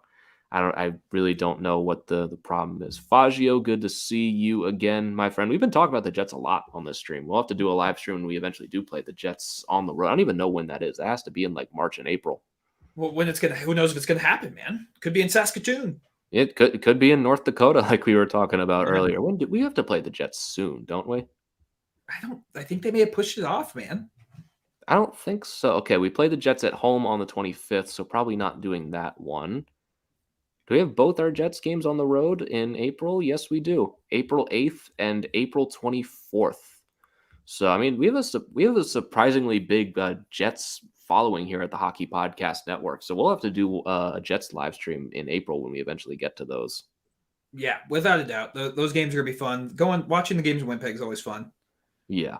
Akash saying Saros is infuriatingly good. I mean, he has his nights the same as every goalie where he's not great, but the nights he's on, he's essentially unbeatable. He's like we talk about him. He should have gotten Vezina consideration. He should have gotten Hart consideration last year. He dragged the Predators to the playoffs, kicking and screaming. That team was just okay, and he was like since the trade deadline, wasn't he like a 950? He was otherworldly. That was a great move by Makar and another great save by Saros. That's really taken over here in the second period. Yeah, we really have. We came into this with a 2-0 deficit. We've scored 2. We've put up plenty of shots on goal. It's what the Avs do recently. We've just find ways to keep coming back and back. Yeah, I agree. Yep. James saying Jets are a 500 team. That sounds the Jets are what I thought the Predators were going to be. Same. I expected the Jets to be looking like the Predators are right now with Connor Hellebuck, like battling for that top spot in the Central, while Nashville just kind of was meh.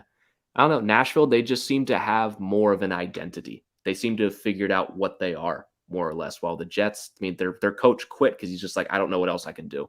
Like, this is someone else's problem at this point. I respect him for doing it, but like that, to me, that just screams that this team doesn't really know what they are right now. Nope. And that's not a bad thing. I mean, you can figure that out in February and all of a sudden go on a run and sneak into the wild card. If you make the playoffs, you can do damage. See, we got Lewis saying, go Colorado, go. Always a good choice. I mean, it's been a really good second period so far for the Avs. I've really liked this one. It's gone fast, too. We've already got 5 minutes left in the second. I feel like we just started. A little bit. You're scaring me there, buddy. I thought you were frozen again. No, I'm definitely freezing in and out. So okay, I apologize to the viewers again. No worries. It's not like when we started the stream, you were like, "Yeah, my internet is dead." So this is a right improvement. Well, we're at least it frozen again. But anyway, like I was saying with that, like Christian was like, "I don't know, you might have to do chances by the Preds there." Yeah. Christopher was saying, I don't know, you might have to do this stream on your own. I was like, I did a podcast by myself for 10 months and it was terrible. So I'd rather not. You got me? Yep, we got you right now. We got about 4 minutes left, second period. James saying, go Avs. Richie, we were talking about you earlier, man. Do you want to come on the show on Sunday and talk a little about the Coyotes after our 2-game stretch? I wanted to ask you guys about the Tempe situation. And you guys like taught me so much about the Coyotes when I had you on last time. If you want to come back on for the Monday episode, we'd be more than happy to have you guys on, because I got Christian with me now, right here, the man himself. He wasn't here last time. You guys get to meet him. I'm the frozen guy. Yeah, frozen guy coming in and out. Robert saying, is Darcy playing tonight? Yes, he is. He's only letting 2 so far on 18 shots, sub 900 right now, but I imagine it'll go back up. One bad one, but he's been okay. Yeah. I mean, he's not perfect. No. I'm sure Richie will tell you that too. He's not perfect, but more often than not, he can make the big save. Come on, Sammy, make a play. Blocked again. Blocked just block again. shots killing us right now, man. Man, that shot from the point just gives me nightmares after Ryan Graves in Game 5 every single time. You got Fagio saying Saros for Vezina. Vezina's going to be pretty stacked this year. I got Shesterkin, I got Campbell, and I have Vasilevsky right now. And I think Saros is just on the outside. If I had to kick someone out, it'd be again. Yeah. Do you still have Shesterkin even with all the injuries and COVID? I do, simply because I would have him in the Hart conversation, because without him, the Rangers are not good. I mean, the Rangers, if you really dig into the Rangers analytics, they are an okay team. And Igor Shesterkin has carried this team on his back. He is, right now, in my opinion, the best goalie in the world. Right now? Right now. Okay. Okay. It's weird because Vasilevsky is the best goalie in the league year over year. Like, Shesterkin, I don't think is in that conversation yet. He needs to do this a couple years and win some Vezinas and playoff series to be in that conversation. But right now, there's not a goalie in the league that scares me more. He can steal a playoff series for the Rangers if he's healthy there. Fair. I don't disagree. Could you think how good Russia would have been? Pred scored 3-2. That's a bad turnover. And Luke Cunnin with his second of the game puts it in the back of the net. 3-2 Nashville. That is just bad turnover. I got to see who did that again, because I looked up right as it happened. Was it Sammy? Looks like it. No. See, battle for it along the boards. That is Comfort just handing that puck away. And that's a bad turnover from JT Comfort, and Nashville takes the lead right back. He gave it right to Nick Cousins. I mean, there's nothing Darcy can do there. No, man. That's not on Darcy. That's not on Sammy. That is 100% on JT Comfort, just not having the situational awareness. And Luke Cunnin gets his second of the game. He is on hat trick watch, and the Predators take the lead. That's a brutal way to wind down the second period. They played so well too, man. They played well. We've had such a good period, and now we're, unless we get a goal here late in the second, going to have to battle back again. You can't make those mistakes. And McKinnon just giving that puck. What is going on here? I do not know, man. It's like the puck is just magnetically repulsed from their sticks. McKinnon's not always the best when it comes to turning over the puck, but tonight, he's got to have 6. He's just giving the puck away so many times. Yeah, he's not been very good. Oh, they got offsides. God damn it, man. That sucks. That's a terrible way to end the period. I'm actually upset about that. And Flash score is not updated yet, but it is 3-2 for the Nashville Predators with 1:55 to go in the second period. And coming to us from Lima, Peru. Wow. It always blows my mind thinking about how the people that these streams reach sometimes. It blows my mind. Jacob celebrating the Nashville goal. James saying the Rangers are in a good spot. They're definitely in the playoffs. I think the Penguins passed them in the Metropolitan, and the Rangers play Carolina in the first, or potentially the winner of the Atlantic in the wild card spot. But yeah, they're definitely in a good spot. Looks like Christian's dealing with some technical difficulties, so I will filibuster for now. And Faj is saying, where's Isha been? I hear you. Can't see you, but I can hear you. I'm doing some dances now if you can't see me. I cannot see you. It looks like you are intently staring at your computer screen. Good. We'll keep it that way. Yeah. Well, if it's like this for the next few minutes, we're almost at the end of the second. We can fix it during intermission. Yeah. So where's Isha been? Haven't seen him in 2 weeks. I talked to Isha yesterday about some stuff. He's doing just fine. He's a busy guy. I mean, he loves doing the live streams, but just he can't always get around it. Now you're there, Christian. I see you. Rock and roll, baby. Rock and roll. Yeah. Isha will probably be doing one here in a couple of days. I mean, Neil's the one who does. Yeah. Neil's the one who does them the most of all. I mean, Neil's just a trooper when it comes to live streams. I'm pretty sure he's doing one tomorrow. Wild guy, man. Wild guy. Yeah, I mean, I love doing live streams, but they exhaust me. What's Jacob telling me my head looks like? He's saying he looks like he's seen a hot woman in the stands. Yeah, you're okay. Whoa, man! I'm happily in a relationship with my girlfriend. Well, maybe he's talking about okay, her. That's fine. He's talking about her. Maybe he is. You never know. Oh, I love that. You never know. You never know. Jacob's saying Neil is the GOAT. Yes, he is. That guy is just like I was saying, a trooper when it comes to doing live streams. He does them just about every single night. No one at the network's better. Yeah. Oops, didn't know. Well, now you do. It's all good, man. I'm just giving you grief, Jacob. You're a beauty. Even though you're a Knights fan, you're a beauty. If you hear Christian's phone buzzing, that's why. And the angry text. I don't think she's watching, man. We don't have internet at our house. That's true. Well, so it's always going to be there. Yeah, that's true. This would never go away now. Nope, replay is always there. Who's doing the Leafs one? I believe it's the guys at Studio Cast who've done a couple over the last couple of days who've joined us to do the live streams. And that's starting in about 20 minutes or so. And we've got about 90 seconds left here in the second period. 3-2 for the Nashville Predators at the moment. Really good period for the Colorado Avalanche besides the turnover from JT Compher. That's a very brutal way to end, like I said, what's been a very good period. Yeah, I don't know what's going on with JT. He just he's really hot and cold. And that was just you can't turn that puck over, man. No, you got it. You can't, like, the first thing they teach you is you never throw the puck up the center of the ice, especially if you don't know who's behind you. Like, it's just basic stuff. He had the big goal against the Leafs to tie the game, but that was entirely a Mikko Rantanen play. And it sucks that he got injured when he did earlier in the season because for a little while there, he was the highest goal scorer on the Avs. Yeah, he was playing really well.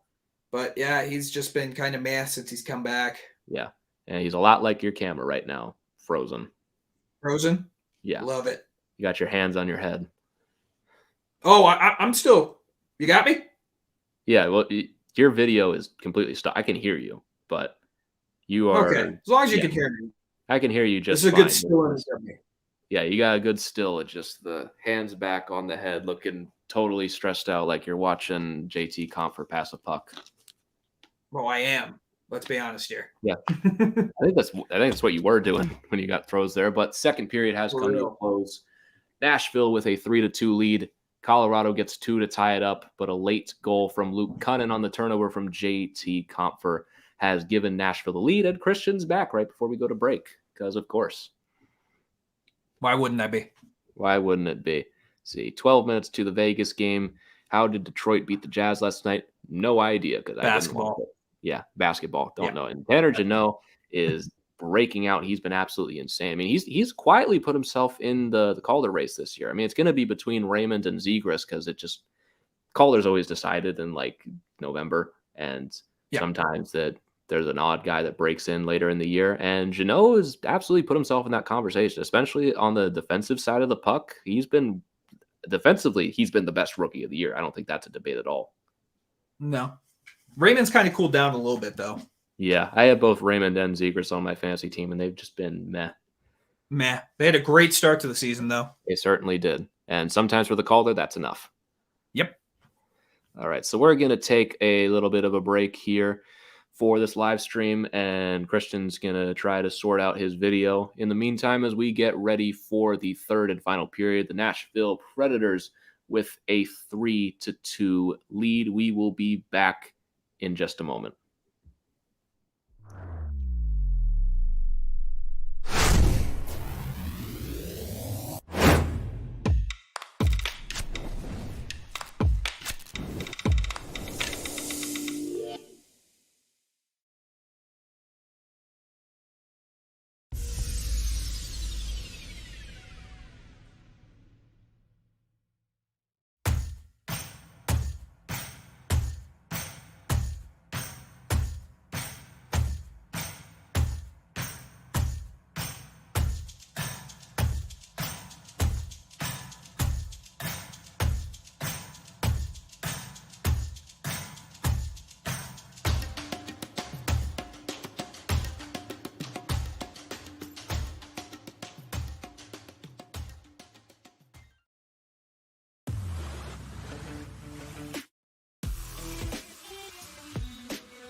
And we are back once again with a fully functioning Christian Bolle here on the live Let's stream. go.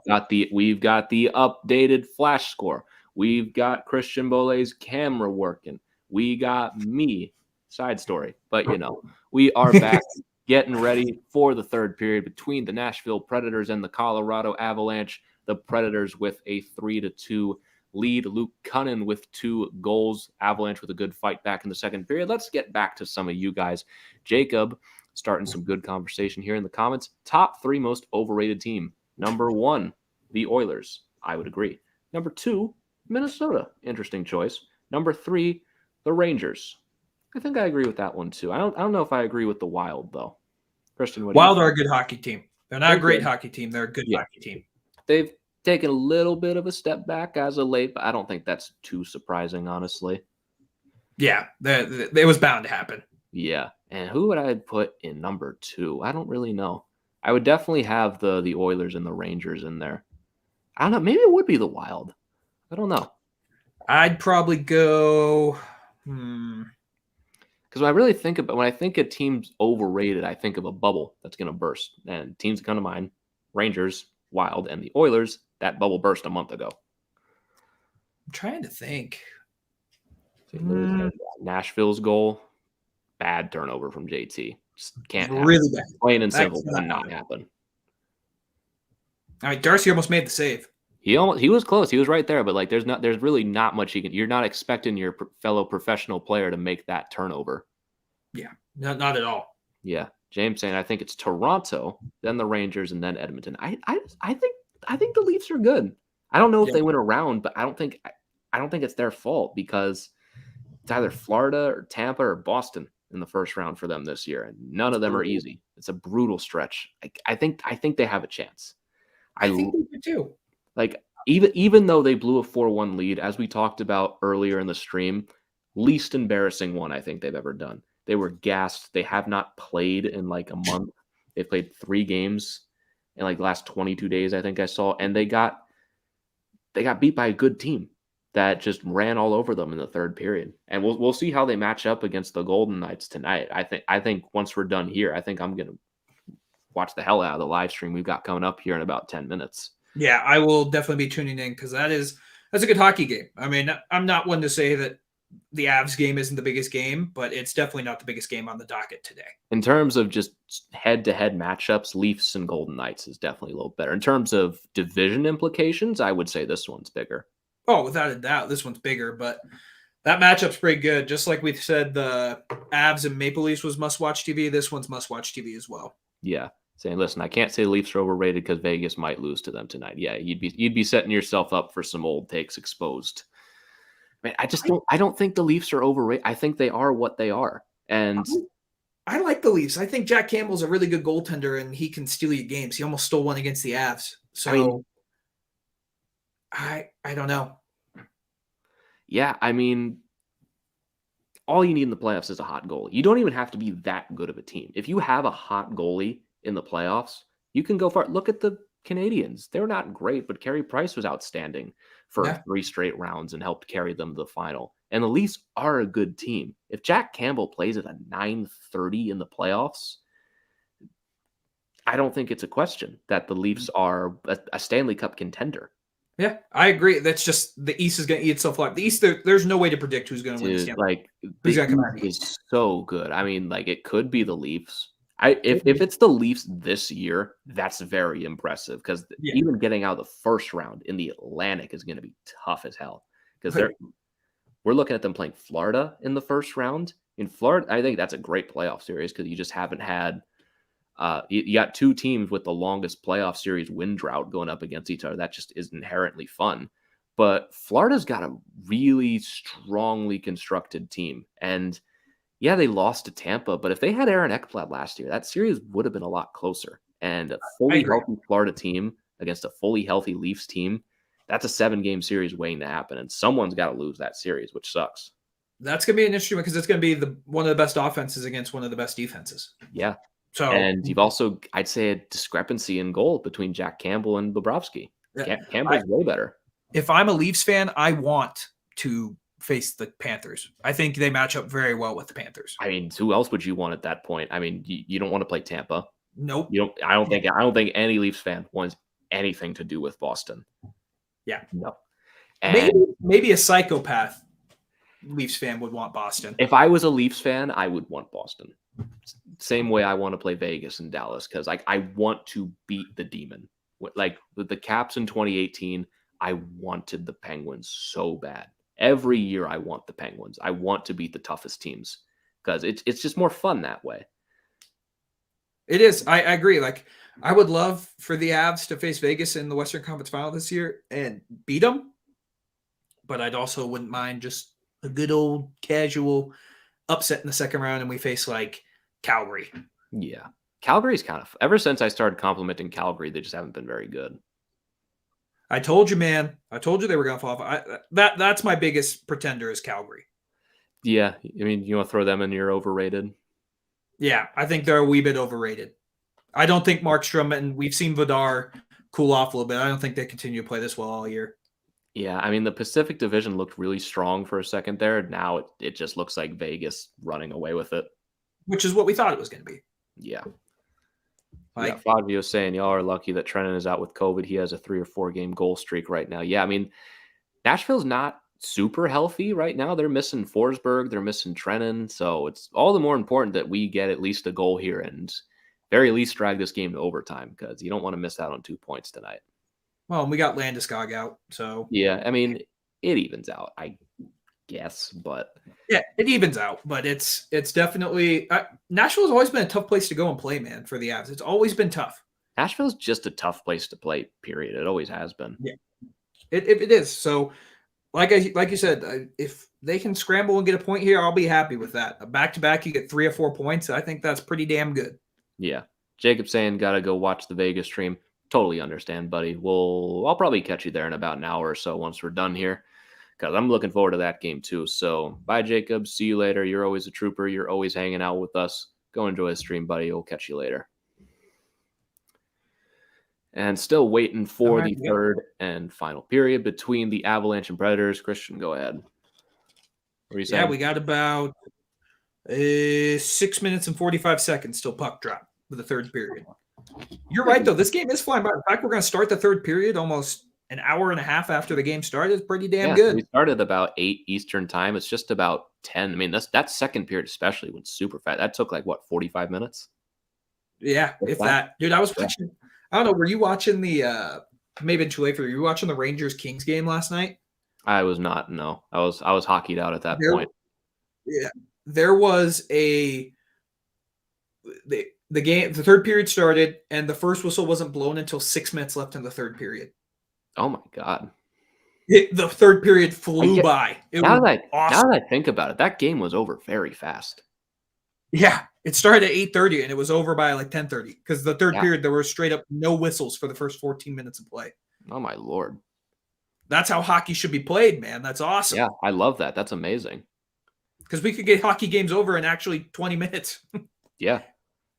Speaking of hockey, let's take a look around the league because I have not done that since the first period. Let's catch up on some of these scores here. The Avalanche are the only team in action right now, down 3-2 to Nashville, as you know.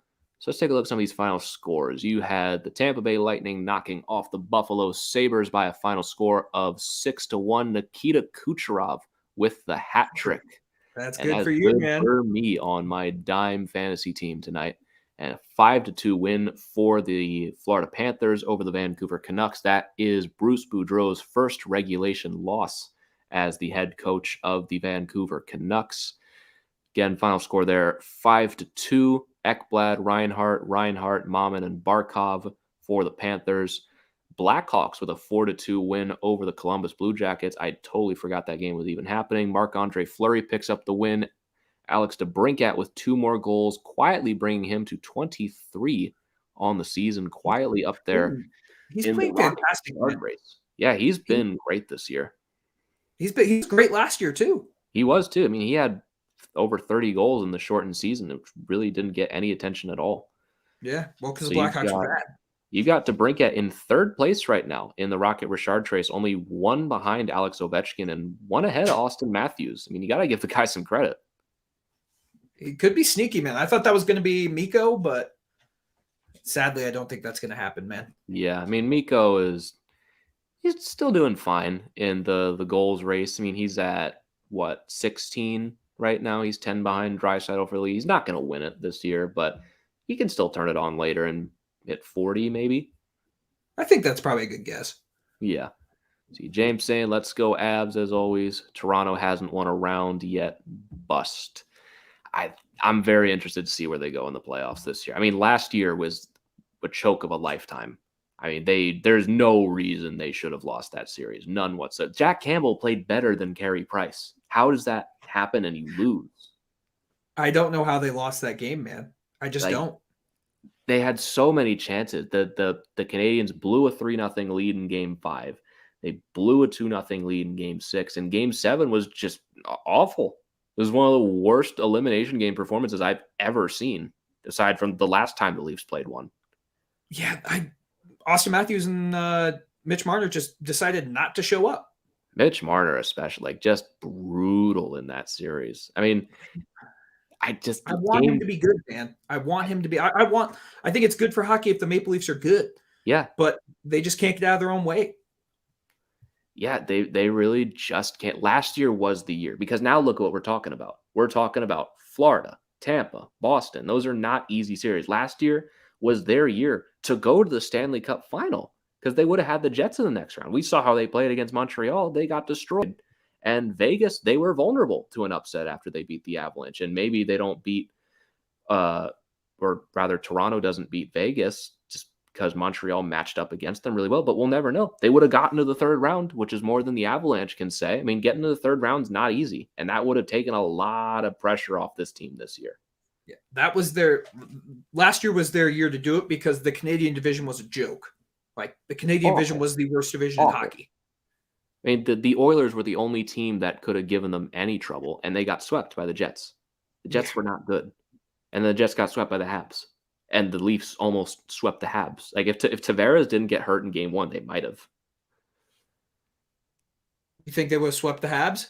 I mean, they were right there. Was it a 2-1, 3-1 game in Game 1? If Tavares doesn't get hurt, I mean, he was stretchered off. You lose your captain like that, that's going to put a damper on the emotion in the game. Because you saw after that, the Leafs played really well in 3 straight games, and then they just collapsed. Like, it was the biggest definition of a choke I've ever seen.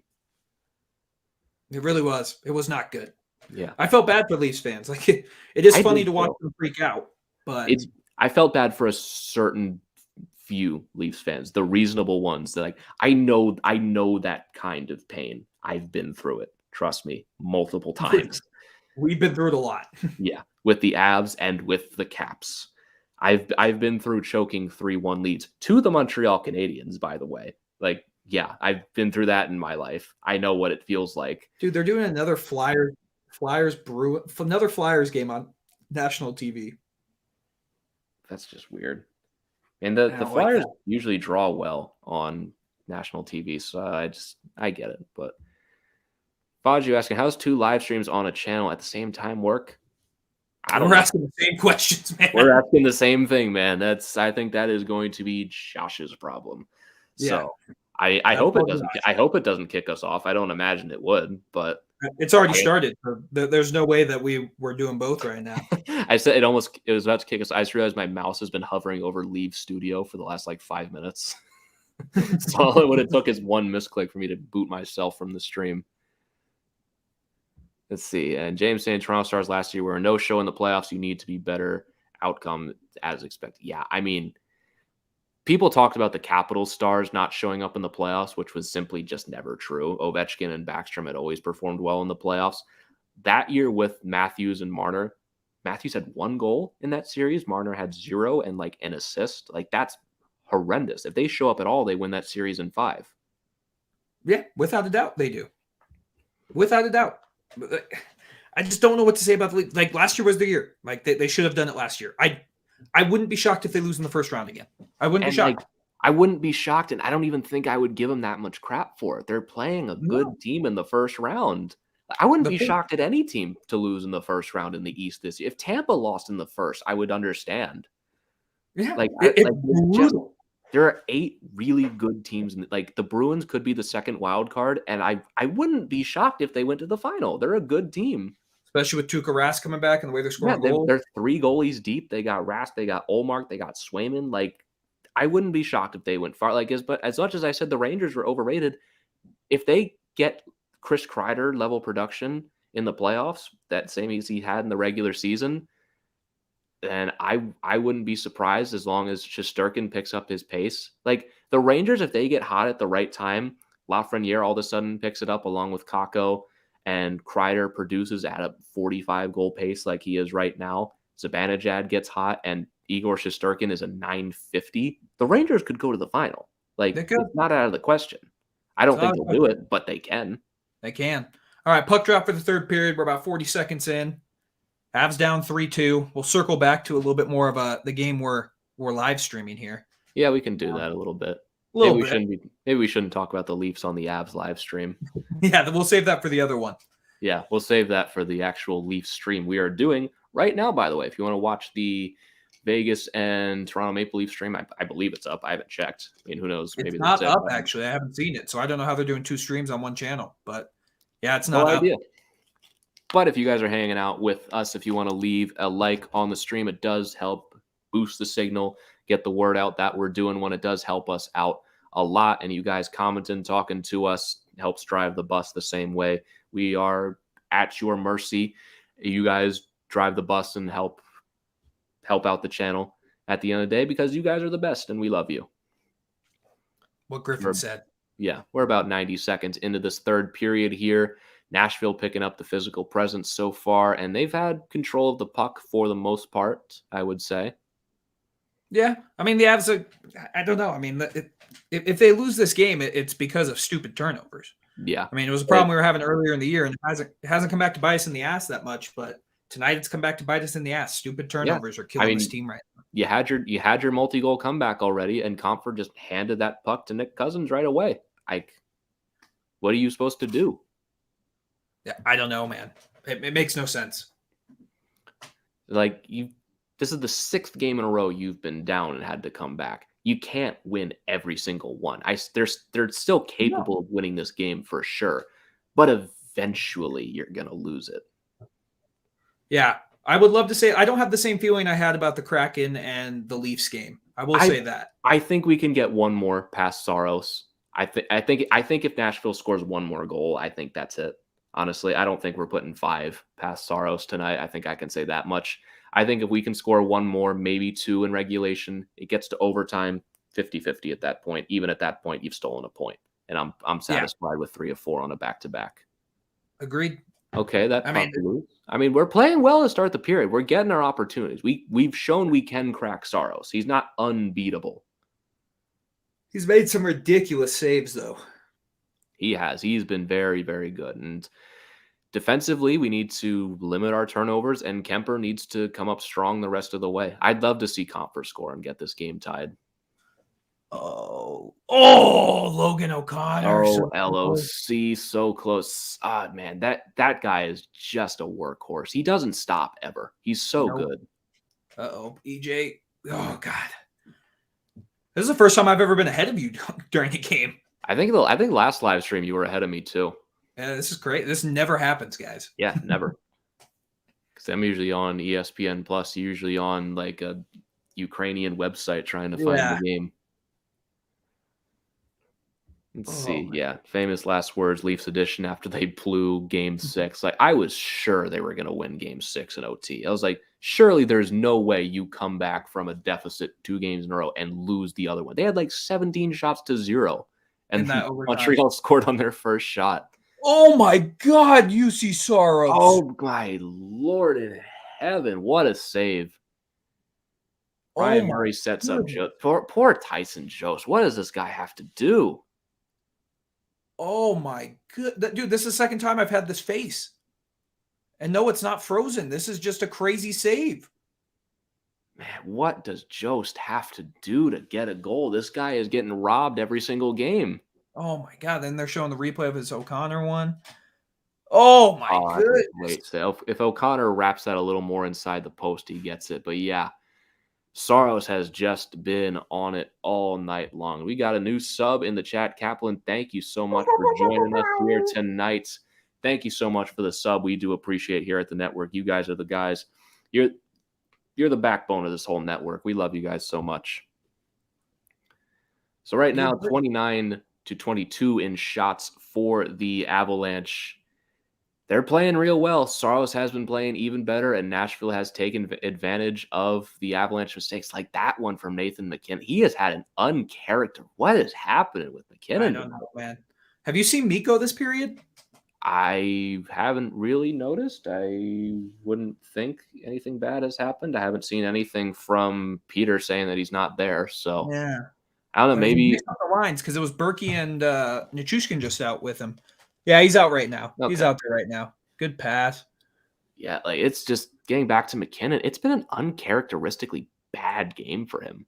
Like there are times that MacKinnon just hasn't been perfect. There are very few times where I would say Nathan MacKinnon has been bad. Yeah, power play time. Like power play time. Yeah, there you go. Sammy G drawing a penalty here, and the Avalanche go back to the power play for the third time tonight. Third time. And we got Isha back in the chat again. You got to give credit where it's due with the Predators. They're a good defensive team this year. I had my doubts about them coming in, but they're going to make the playoffs. Now you got Jack Johnson and Ryan Johansson going at it. They're about to call a penalty. I love that. Yeah. Jackie J. Yeah. He's just saying the same thing we were earlier. Saros is low-key one of the best goalies in the league. There's a reason I have him on my fantasy team. I stole him in that draft, by the way, in like the 7th round. Saros is one of the best goalies in the league. Oh, my God. They called Jack Johnson for there's no power play. Why you got to do that, Jack? Why you got to do that? Yeah, Johansson wipes out the feet of Sam Girard to give us the power play. And all we really saw was Johnson and Johansson jawing at each other. I mean, unless they gave them matching minors, then it could be they did. They did. Av's still on the power play. Okay, that's what I thought. Yeah, he had Johansson going after Girard after the whistle, calling him a diver, and then Johnson going back at Johansson. So offsetting penalties coming here. Avalanche will still be going on the power play. The Predators are a very underratedly whiny team. They tend to do that a lot. Yeah, the Preds are a bunch of crybabies. Maybe teams think the Avs are a bunch of crybabies. Yeah. Yep, and thanks for the sub, Kaplan. We do appreciate you saying go Leafs, go. We've got the Leafs live stream going on the other live stream on the channel right now, and each saying Saros should have won best goalie last year. He was robbed. Yeah, I mean, we were saying that earlier that I think Vasilevsky was the best goalie last year. Fleury was number 2, and Saros was absolutely number 3. And I thought Saros should have got some heart love too. I mean, Grubauer was good last year. Wasn't the 3rd best goalie in the league. Definitely not. No. Not behind this defense.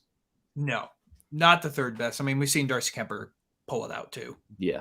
And we got the Leaf stream on Netch. Watchalongs every day on the Hockey Podcast Network. And thank you for the kind words. Isha saying we crush it covering the Avs. We try our best. We promise. Yeah, and Duchesne this year is good too. I always think he is overrated. I mean, we've got a lot of Avs fans give Matt Duchesne a lot of crap. I've always had a soft spot for Matt Duchesne. I always liked him. I loved Matt. I named my dog after him, man. Yeah. He was a good guy. I mean, this was his childhood team, and we sucked that year. And he just didn't want to be here anymore. And then we pulled off the best trade ever. We got more for Matt Duchesne than the Sabres got for Jack Eichel. Just think about that. Yeah. Yeah, we were talking about the Jack Eichel thing earlier, just how bad of a trade that is for Buffalo. Because they didn't need to trade him. I still don't get I still don't get it. Me either, man. So about 50 seconds down on the power play here. Avalanche trying to get this game evened up again. And looking pretty good so far, I have to say. Yeah, they're moving the puck well. Just need to get some shots through. They're getting a lot of blocks. Yeah. Yeah, MacKinnon! All right. Let's go, baby. And one-timer from Nathan MacKinnon. Buries it. And this game is tied. He heard me. I was talking crap. He heard me. Oh, man, this game is tied at 3. Nathan MacKinnon with the power play goal, and I'm sure Ryan Johansson will whine his way all the way back to the bench. I think it's kind of BS that he gets let out and his buddy has to stay in there. Yeah, that's pretty funny. Look at that. The setup by Cale Makar, leaving Nathan MacKinnon wide open. Big mistake right in the Ovechkin office, and he buries that one top corner. It is 3-3 in the third period. Big finish coming up here in Nashville. I still think we got this, man. As long as we don't give up the next goal, I think we're fine. I agree. I got faith. Faith. James saying just at the right time, Avs need a goal. Isha saying people think Duchesne's an 80-point player. He's 1 year point per game. He's a second liner at best most years. I don't disagree with that. I don't disagree. He's a complimentary player. That's what he's always been. It's not a bad thing to be a complimentary player, but the fact that Joe Sakic got Samuel Girard, Bowen Byram, out of him is ridiculous. Yeah, it's one of the most outrageous trades in history. Yeah, and the Ottawa year was nuts. And boom, let's go. This game is tied at 3. We've got 14 minutes to go in the third period as Nathan MacKinnon has tied this game at 3. It's going to be a fun finish here. This is back-to-back live streams of close games, man. Yeah. We had the Chicago game was last Tuesday, man. That feels like a month ago. Oh, God, that was only last Tuesday? Yeah, that was a week ago tonight. What the hell? Time weird. Whoa. Time is weird, man. Whoa. Galaxy brain right there. Yeah, that was literally, we did that live stream last Tuesday, and here we are again with another close one. We're back to Avs Battle Pass. I cannot believe they tied this game, man. I mean, I knew they could tie it, but I mean, our power play was due. We had a couple good looks already. Our power play is good for at least one a night. And if we don't get one night, we're guaranteed to get at least one the other. And once again, if it's not for Saros making some ridiculous saves, the Avs could be up 5-3 in this game. Yeah, our offense is always good for at least 5 goals on an average goalie. I mean, the fact that we put up 3 on Saros when he's playing like this is outstanding. Yeah. And this is, ever since we've come back, we played John Gibson. We played Marc-Andre Fleury. We played Connor Hellebuck. We've played Jack Campbell, Grubauer, and now we've played Saros. So that's a hodgepodge of some of the best goalies in the league, minus Gruby. And we have put up at least 3 so far on all of them.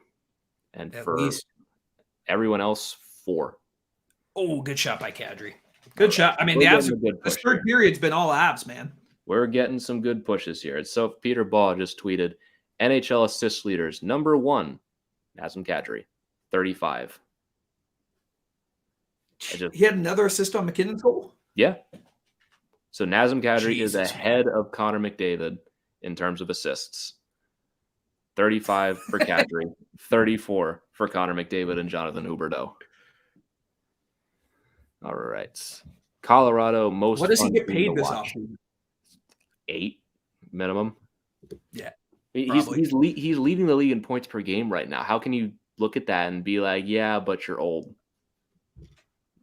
Like someone will pay him. Hopefully, someone will pay him. I hope he takes a discount to stay with the Avs. I doubt it, especially since he took a big discount in his last deal with the Leafs.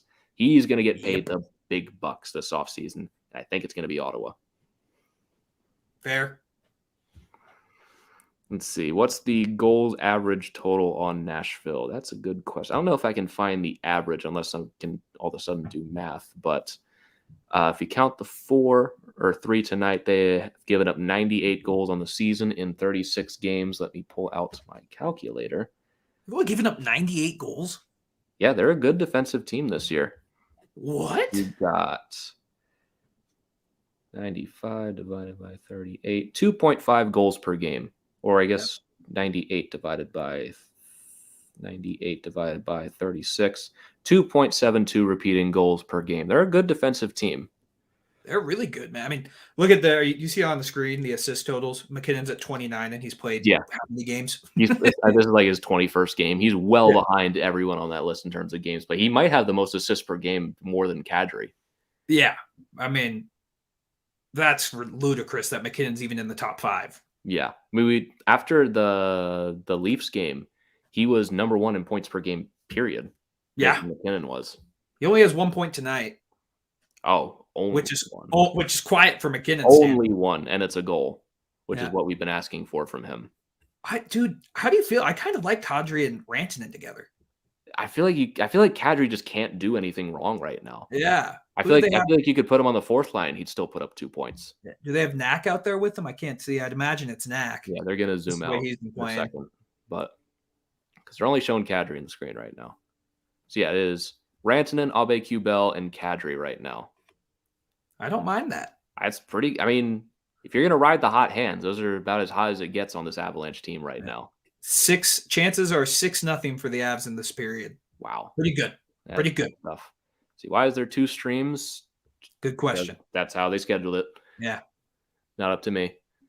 But if you guys wanted to watch the Leafs in Vegas live stream, is it even happening right now? I have no idea. It is. It is.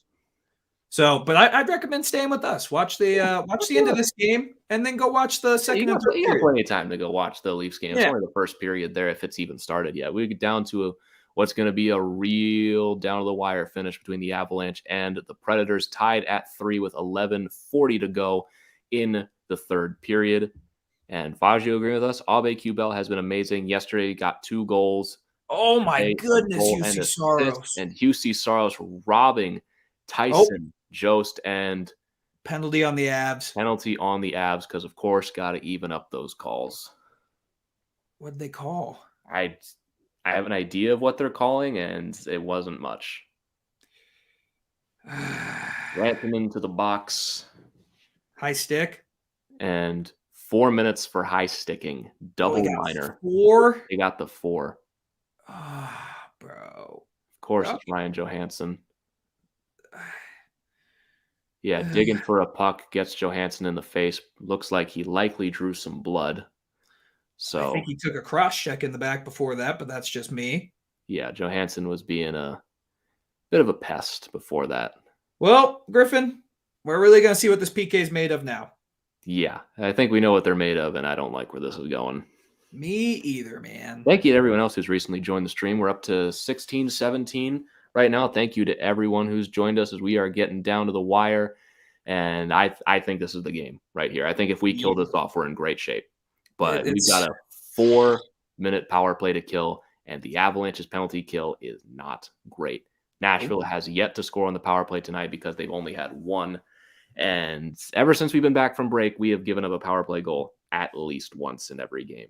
So this and is not the Predators had a ton of chances in that first chance. Yeah. Historically, Nashville does not have a very good power play. And a good start for the Avs as they clear it up and out of the zone. But this is going to be an excruciatingly long 4 minutes.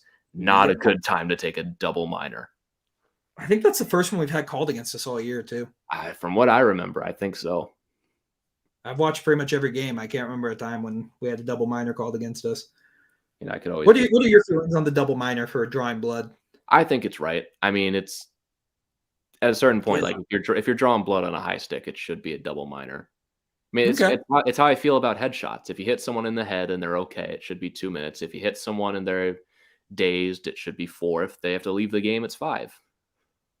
Not exactly that, but like that same kind of idea. All right, Griffin, we're 1 minute in. 1 minute in, no real chances for the Predators so far. Knock on wood, but yeah. If nice goal from McKinnon.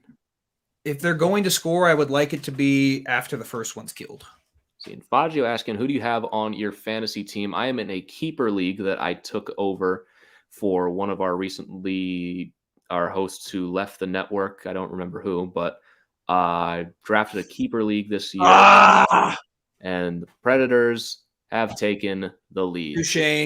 Matt Duchesne gives them a lead exactly halfway through the third period. And the Avalanche's penalty kill is pierced once more. Predators with a 4-3 lead. Avalanche have 10 minutes to go to get this game tied again. We're still on the PK too. Still on the penalty kill. I want to say I'm confident, but it's tough. Roman Josi takes that shot from the point, and Matt Duchesne cleans it up. You just got to get those rebounds. That's a tough one. That's a real tough one. All right, Nashville with a 4-3 lead. Matt Duchesne with his 15th goal of the season, and that is 6 games in a row the Avalanche have given up a power play goal. Is it 7 in a row? I don't remember. Something like that. Yeah. We still have to go another 2 minutes here, man. Still got 2 minutes to go. Predators could very well get another one here. Anyway, Fagio, I'm not ignoring you. To answer your question, I got Lucas Raymond, Trevor Zegras, Oliver Bjorkstrand, Tomas Hertl, Mitch Marner, Sam Reinhart.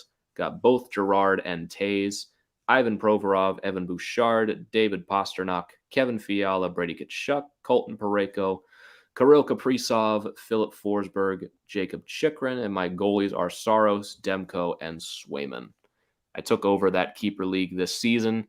I kept Kaprizov, Brady Tkachuk, Mitch Marner, Chikrin, and Demko, and don't love my pick to keep Chikrin right now.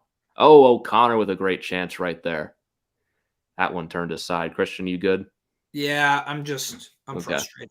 I'm frustrated. Making sure you're not frozen. Yeah. Oh, man, like we played a good, like this third period, that was the Predators' one chance this period, man. Yeah. Their one chance.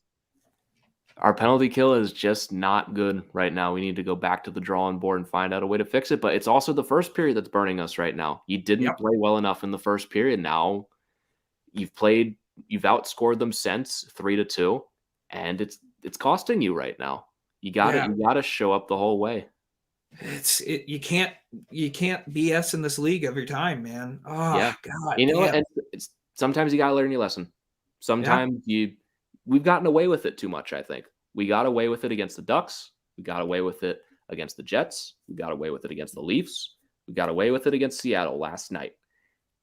Unless you pull another comeback out of your ass, you're not getting away with it tonight, and you got to learn your lesson. Man, that goal Kemper gave up in the first period is going to come back to bite us in the ass. I just know it. Yeah.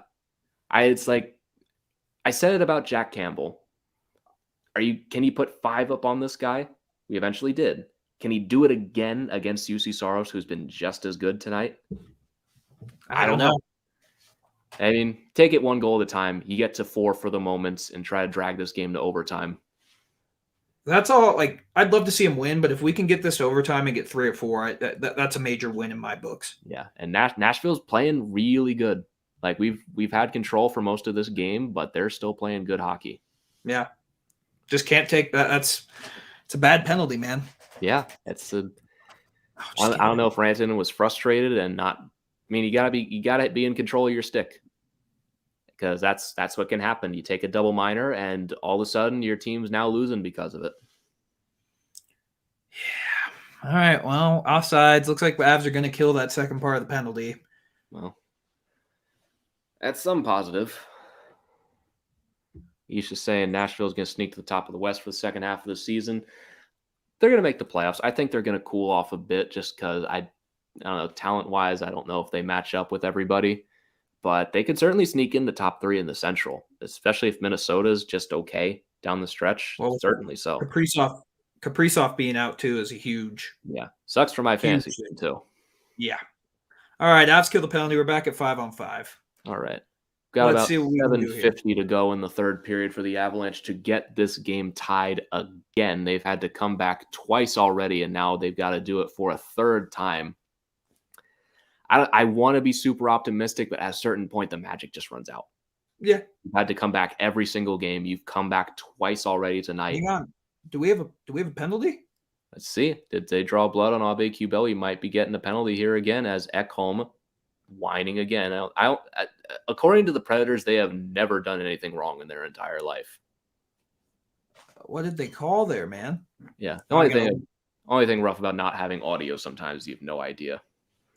We got Aiden joining us saying, let's go Preds. We don't discriminate towards fans here. Thank you so much for joining us here as we get down to the wire here between the Predators and the Avalanche. Been a fun game so far. And it's been a really good game. Real nice to get a point. Yeah, I would love it. Looks like we got no penalties called on that play according to the NHL app right now. Awesome. Yeah, I don't think they're going to be calling anything else for us. Yeah. Ayos mio, man. That's a bummer. Yeah, I mean, we played real well as of late. I'm not giving up yet. We still have a shot, especially if we somehow do come out of here with a power play. And with the net empty, we've been much better than we have been in the past as well. Oh, without a doubt we have. Yeah. So I'm excited to see what happens. Hopefully it's something good. Yeah. And we've played well. There's a lot of positives to take away from tonight, even if you don't come back, but still a lot of things you got to clean up too. And number one is that penalty kill. You've got to figure it out. You can't go through a game giving up one power play goal a game. It's going to bite you. When the playoffs roll around, every weakness gets exposed. That's the only gripe I have with this Avs team is their penalty kill. That is the only gripe. Everything else, I've been very impressed with them. Yeah, it's annoying. Like you got to kill penalties. You can't. We've only had 2 penalties on the night. One of them a double minor, obviously. But you should be able to kill those off. Every single game, you're giving up at least one. Like that's just simply not good enough. Oh, that's on the follow through. They're showing the replay. That's not a penalty. Okay, yeah, we didn't see it. Yeah, not a penalty. Why is Ekholm whining? I don't get it. Like, things. So why is Ekholm coming at Aube-Kubel like he dived? He hit him in the eye with his stick. Okay, yeah, that's definitely not a penalty. So yeah, it's not a penalty. So like, what are you upset about? Yeah. See, James saying big stop coming. We got the Beer Sports Whatever podcast. Good to see you again, my friend. We've got a crazy game, like you're saying, going here as we come down to the final 7:30 of the third period. The Predators with a 4-3 lead over the Colorado Avalanche. Avalanche have been able to come back in 5 straight games. They've come back twice already today, being down 2-0 and 3-2. But now they're short on time to come all the way back and finish this one off. We've got Olaf Flub coming in. How's it going, buddy? Thank you for joining us here as we get towards the end of this one as McKinnon darts in. He's been much better here in the third after I talk crap about him. That's how it goes, man. That's usually how it goes. I open my fat mouth and I'm wrong. And so for some reason, they gave me a podcast for it. I love when we're wrong, man. I love it when I'm wrong because I'm usually wrong about the Avs. All right, good possession here. Berkey keeps that one in. I mean, we certainly can get this game tied. Absolutely. Yeah. But Kill McCarr! Kill McCarr! Right on cue. This team doesn't stop. This is a magical team. Kill McCarr! Cale Makar dancing. He's dancing. He's figure skating out there. Oh my goodness. What do you say to that guy? Stop being so good. He's incredible. He just puts on shows for us on the live streams. Dancing all the way around. Like, how do you even generate a shot from that angle and snipe bar down? It's the best defenseman in the world. Oh my goodness, man. Oh my Lord. Like, just what a shot. How do you even shoot that? Dances it all the way around from the point. He's still got his guy tracking him. Just picks a corner on one of the best goalies in the league. And I guess, once again, we're just going to put up 4 on a top 5 goalie in the NHL. I should keep doubting. Dude, I don't know why we keep doubting, man. I don't. Apparently it works. Apparently every time we do it, they just tie it anyway. Apparently if we win this game, we're going to put 5 on Saros again. Like, who knows? He's just so good. Most goals through 29 games played. The only person in history ahead of Cale Makar is Bobby Orr, that bum. That's right? pretty good. That's pretty good company, man. Yeah, Aiden jinxing it for the Preds, cheering for the Preds in the comments, and all hail Cale. What do you even say? He's the best defenseman in the world. The best. Makar, beast, little perk, Avalanche. I'm out of words for Cale. That is an incredible play. Like, you look at these last 2 games. Seattle, we did not play great. We still come out of that with a win. Nashville, we're not playing amazing. We're playing good, but we're not playing to our best. Very sloppy game. And as long as there's not another meltdown here in the final 6:17 of the third, we're gonna get another point. Like, I don't even know what you say at this point. This team is absurd. They are. They're really freaking good, man. Again, one of the things that we said coming out of this break and into the game against the Ducks is that this team doesn't really play from behind all that much. Like, how are they going to react to losing? Because last year in the regular season, we were losing like 10 times all year. And I think it didn't happen very often. Yeah, we had one comeback win all of last year. And if we are able to finish this, not a done deal yet, We've still got 6 minutes left, and Nashville's still playing well. But if we are able to close this out, that's 6 comeback wins in a row. That just doesn't happen. That's really good, man. That's really good. Like that simply just does not happen. And my favorite thing about this Avs, it's a different player every night. Yeah, every night. Like last night, it was Knack and tonight, Knack and Kadri, and then tonight it's been Knack again. McKinnon has a goal, Berkey has a goal, and Cale Makar just does Cale Makar things. Like this team is just so deep, man. Like we have better star power depth than most teams have depth. Period. Yeah. Oh, great block. Like all right, how's that numbers? We are 6 stars deep. Yeah. It's unbelievable. What's that pass? Let me go make a play. Make a play. See, Avs are out shooting Nashville. Come on, bring the heat. Let's finish this one off. A good shot from Jack Johnson. Yeah. Too. I'd love to see him get back on the board. We can't let the Preds win 2 in a row. I'm certainly hoping not. And look at Jack Johnson sending some bombs in from the point. I know, 5 man. minutes to go in the third period. It's a 4-4 hockey game. Christian, we simply cannot miss on these live streams. No, we've been pretty good. We are picking bangers lately. Outside of that Toronto game, we've been pretty solid. Even then, that was a once in a lifetime game because the Avalanche gave up 8 and only scored 3, which just doesn't happen. Isha saying in the league knows that Griffin loves shootouts. Wow. Don't you put that evil on me, Isha. I'm pointing at you. Do not put that evil on me. I already had to sit through a shootout on your live stream. That was a bad one, though. That was a bad one. That was a bad game. It was fun to hang out with Isha, though. Always good to see Isha. How do you wave off icing there? You'll see it in a second. That guy was ref was just. I looked down. I looked up right as they waved it off because I was talking to Isha. Yeah. Let's see. Kubel 2 is playing great. Yep, and good shot, Jack Johnson. Wow. I mean, I was #1 Jack Johnson hater coming in to this season. I dedicated an entire episode before I brought on Christian about how this is a terrible idea. This guy's going to cost you games. I've had Crow served to me day after day because he's been fine. I've had no problem with Jack Johnson this season. He's been really good. Like maybe not really good. He's been good. He's been the 6th defenseman. He's been number 6, and he's done his job to a T. He's made the odd mistake here and there, but he's been fine. I have no complaints. And in a depth role, there's no problem. No. And like, I don't know. I was totally expecting to hate Jack Johnson. I was like, do not touch this man with an 80-foot pole. And he's turned into, honestly, one of the better offseason signings we've made. Yeah, he really has. I've been really impressed with Jack Johnson, man. He's really shored up the defensive depth. Yeah. If Jack Johnson was terrible, I would tell you. Because I would have been right. I am dead wrong. I was dead wrong about him. He's been fine. He hasn't been great. But I thought he was going to be a disaster. We thought he was going to be. He's outplayed Ryan Murray. I know Ryan Murray's been hurt, but he's outplayed Ryan Murray. I mean, when Murray was healthy, Jack Johnson stole his lineup spot the other night against Seattle. Jack Johnson stayed in, and Murray was out. Bednar trusts him, and he's just simply been good. He started the season with the breakaway goal.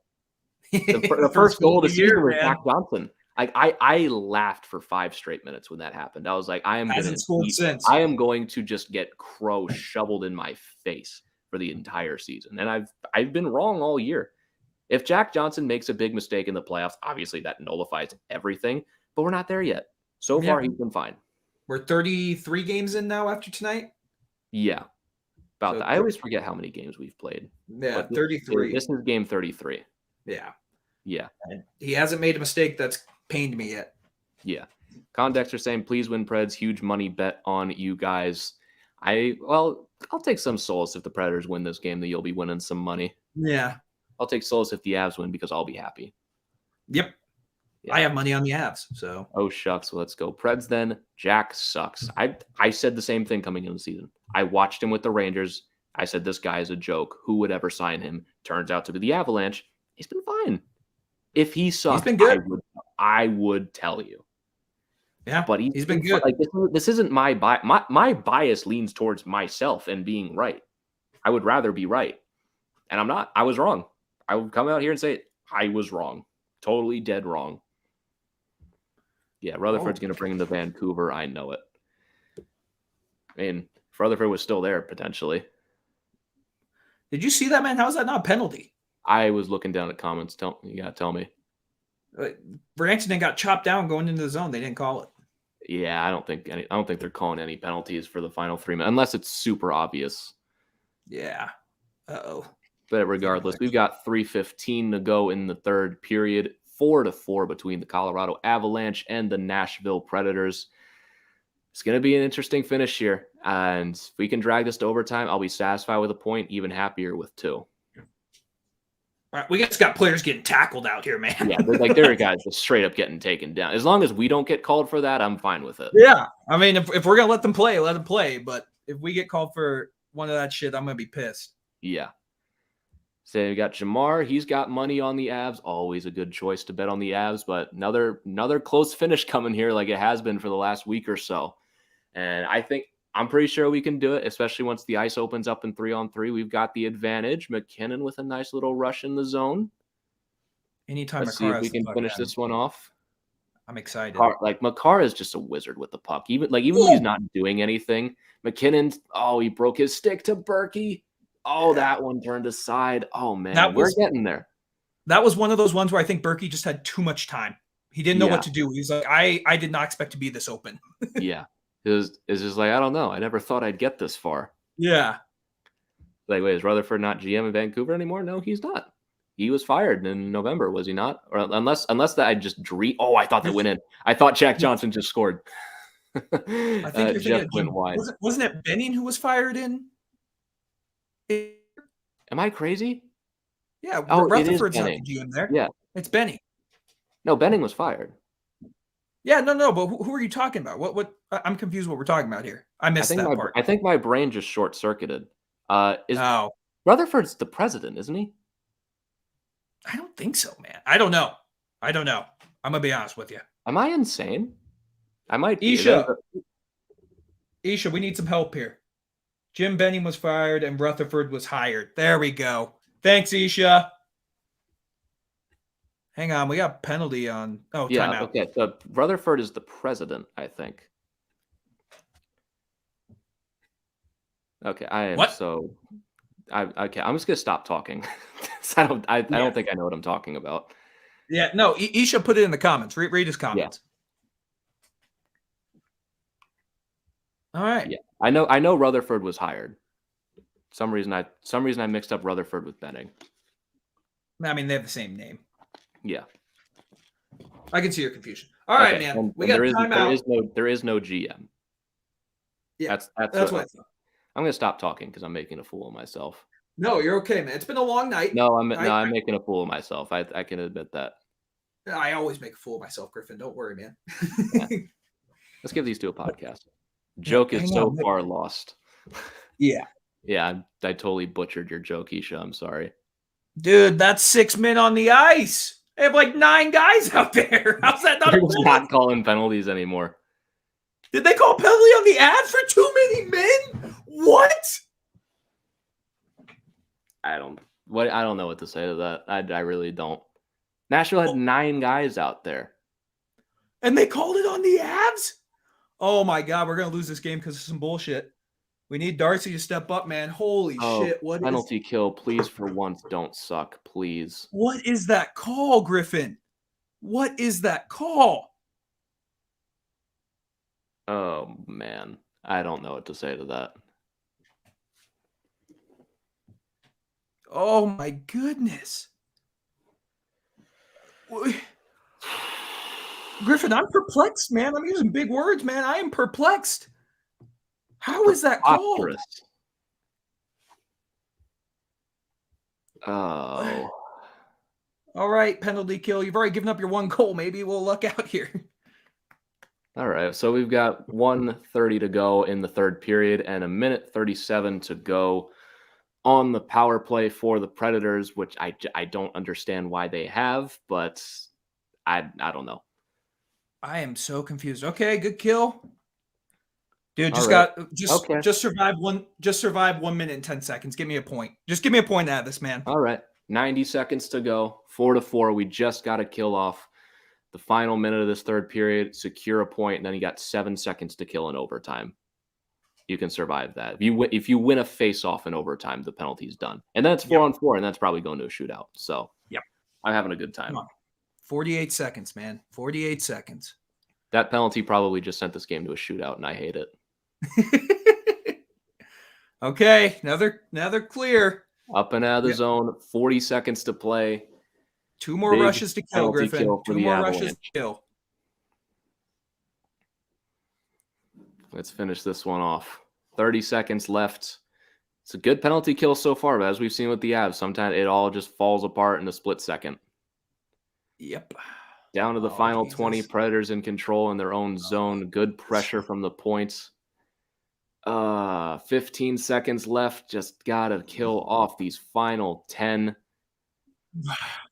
Okay. Yes. Get it up and out. O'Connor up and out of the zone. That is a point. Got a point. Secured. We'll take it. Overtime we go. 7 seconds left to kill on the penalty before 4-on-4. No matter what, that's 3 of 4 points on this back-to-back, and you can't be too upset about that. Nope, man. And another come from behind dub. Not dub, but that's 6 in a row you've come back. I mean, they came back 3 separate times in this game. Yep, good kill, Isha.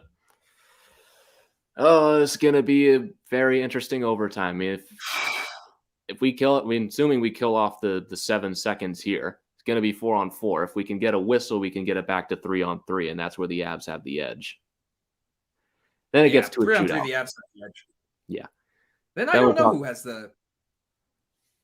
I mean, with McKinnon and Makar, we have the edge. Not saying it's a guaranteed win, but... But I'd say that the Nashville has the goalie edge. That's true, yeah.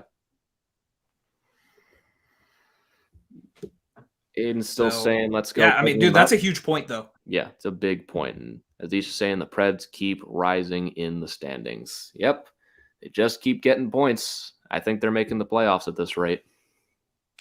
I think so, too. Unless something happens to Saros, I don't see them falling off.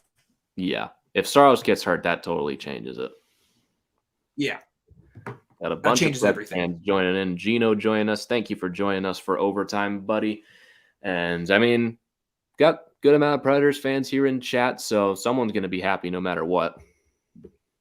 Hey, yeah, haha, Isha. Thanks for joining OT, and hopefully for a shootout. Yeah, I'm kind of hoping that I'm hoping it happens. Why? Do you hate me or something? Is this something I don't know about? It'd be good for content, man. Oh yeah, great content. Just me being like, this sucks. Everyone loves a whiner. Look at that, man. NHL goal leaders since November 17th. November 17th, you have Austin Matthews and Philip Forsberg. And oh, yeah, Cale Makar, the defenseman. Could they get a more updated picture of Philip Forsberg? Those are uniforms from 4 years ago. Man. At least give him his mustache. Yeah. All right, this is a big face-off, Griffin, because Maltsev's going to have to go across the entire length of the ice. Oh, man, we got Maltsev taking the draw, too. No, it was Kadri. Oh. All right, there we go. Penalty killed. We're back to 4-on-4 hockey, and Maltsev should be able to get off. Up and out of the zone, 4-on-4 until the next whistle. Oh, boy. Let's see if we can finish this one off. Avs got the puck. You got McKinnon out there with Makar. Getting plenty used to overtime. This is our third one since coming back. Got the win against Chicago, the win against the Leafs. Hopefully we can make it 3 OT wins in a row after starting slow, but we'll see if we can finish this one off 4-on-4 for right now until we get our first whistle. That's a nice little look from McKinnon. Good save from UC Saros. Good shot by Kale. All right, we're going to 3-on-3, man. All right, shot covered. 3-on-3 overtime for 4:17. Oh, that line was awesome. You got McKinnon, Kadri, Taves, and Makar. Find me a better 4 players right now. I'm hard-pressed to name one at all. Let's see. Got 5-4 Preds. Respect you guys as a team. Very good game. Thought it would be. Thank you, man. We appreciate it. Yeah, I respect the Preds too, man. And yeah, let's just – I like it just to see Griffin's reaction at this point. Yeah, Isha loves watching me suffer in shootouts. See, you guys prefer 5-on-5 or 3-on-3? 3 I on 3 in prefer a heartbeat. in an endless situation like the playoffs, I prefer 5-on-5. But for 5 minutes, Yeah. 3-on-3 every time. Dude, I don't know why Confer's out there. I'm gonna be I honest. That know looks offside. that's an interesting choice. Apparently, they're saying that's onside. That's interesting. Yeah. That looked Isha offsides saying to you too, right?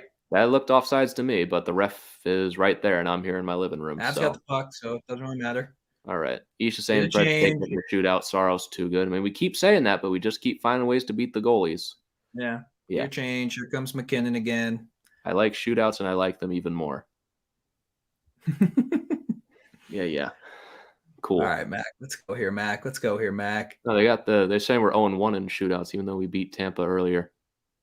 Oh, really? I didn't even Yeah. look at that. I was watching the game. Yeah, we're 1-0 in shootouts. Yeah. All right, we got 3:27 to go in OT. The Avalanche have been in full control of this overtime so far. Yeah, Preds had the puck for a little bit, but Yeah, but they didn't really do much with it. McKinnon's got 2 shots so far. He's staying on the ice. He's got Nazem Kadri with him. And the man behind, it's Gerard. Sam Girard. Got Kadri taking the draw. Shots on goal, 41-30 for the Avalanche. Get there, Sammy. All right, Yeah, and he's good. Sammy unable to keep it in, but the Avalanche still with the puck at the moment as Girard will wheel this one all the way back behind his own net. Go, Sammy. Take your space. Yeah, go take it. He'll bring it all the way into his own himself. And then he takes it right back out. And right back out. That's the one thing I can't say about 3-on-3 sometimes. You build up all that momentum and you just take it right back out. I mean, I get it. Shit. McKinnon We're in trouble here. Boy. Man. And a big breakaway coming up for Nashville. Roman Josi leading a 3-on-1. Broken up by Taves. Broken up by Devon Taves. Good save, Darcy. Good save, Darcy. Josi with another big save and 2 more. Darcy coming up big in OT so far. And now you got Naz leading the rush the other way. Saros turns that one aside. What an OT. Holy cow. Don't you just watch OT? What's the penalty? Oh, they got too many men on the Avs again. Oh, they got too many men on the Avs again. Oh, you can't be serious. This is so bad, dude. This is so bad. You gotta show me that one. It has to be blatant if you're calling that right now. I gotta see this replay. That better be the most obvious penalty in the world. Otherwise, they're just looking for penalties. Let me see this. All right, they're going to show the chances first and then the penalty. McKinnon with some nice looks here. Loses his edge. Nashville comes the other way. I want to see the penalty. I want to see what happened. Yeah. I don't know what happened. Was it actually a penalty, or are they just desperate to call something on us again?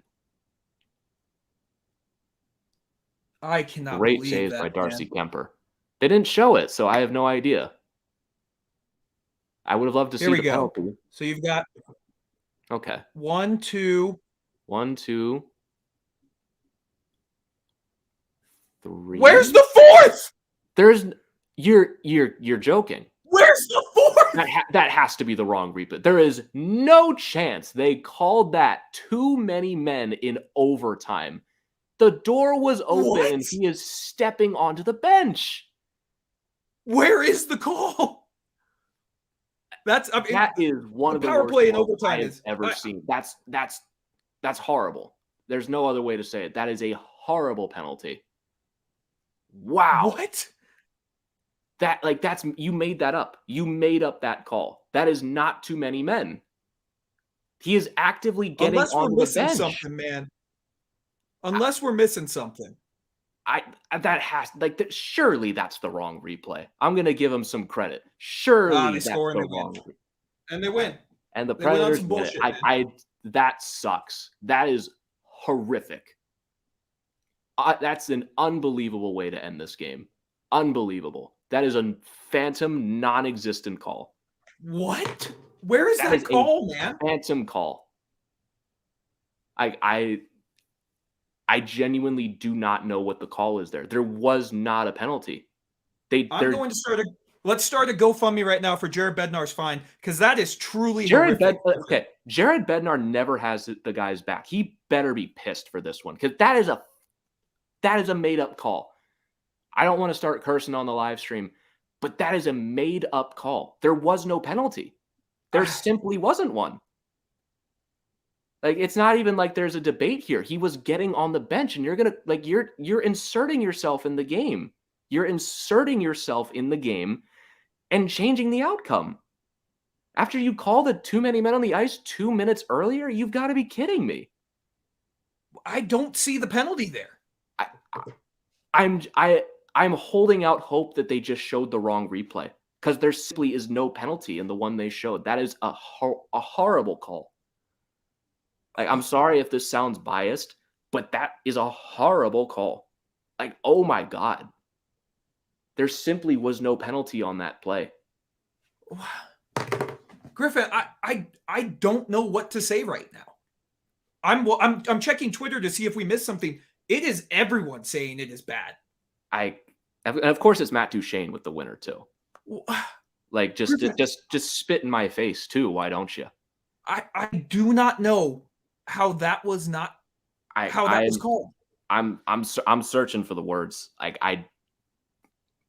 that's a horrific, and that's the officials inserting themselves in the game and changing the outcome based on a non-existent penalty. It's not like we wiped out someone's feet and it's a tripping call.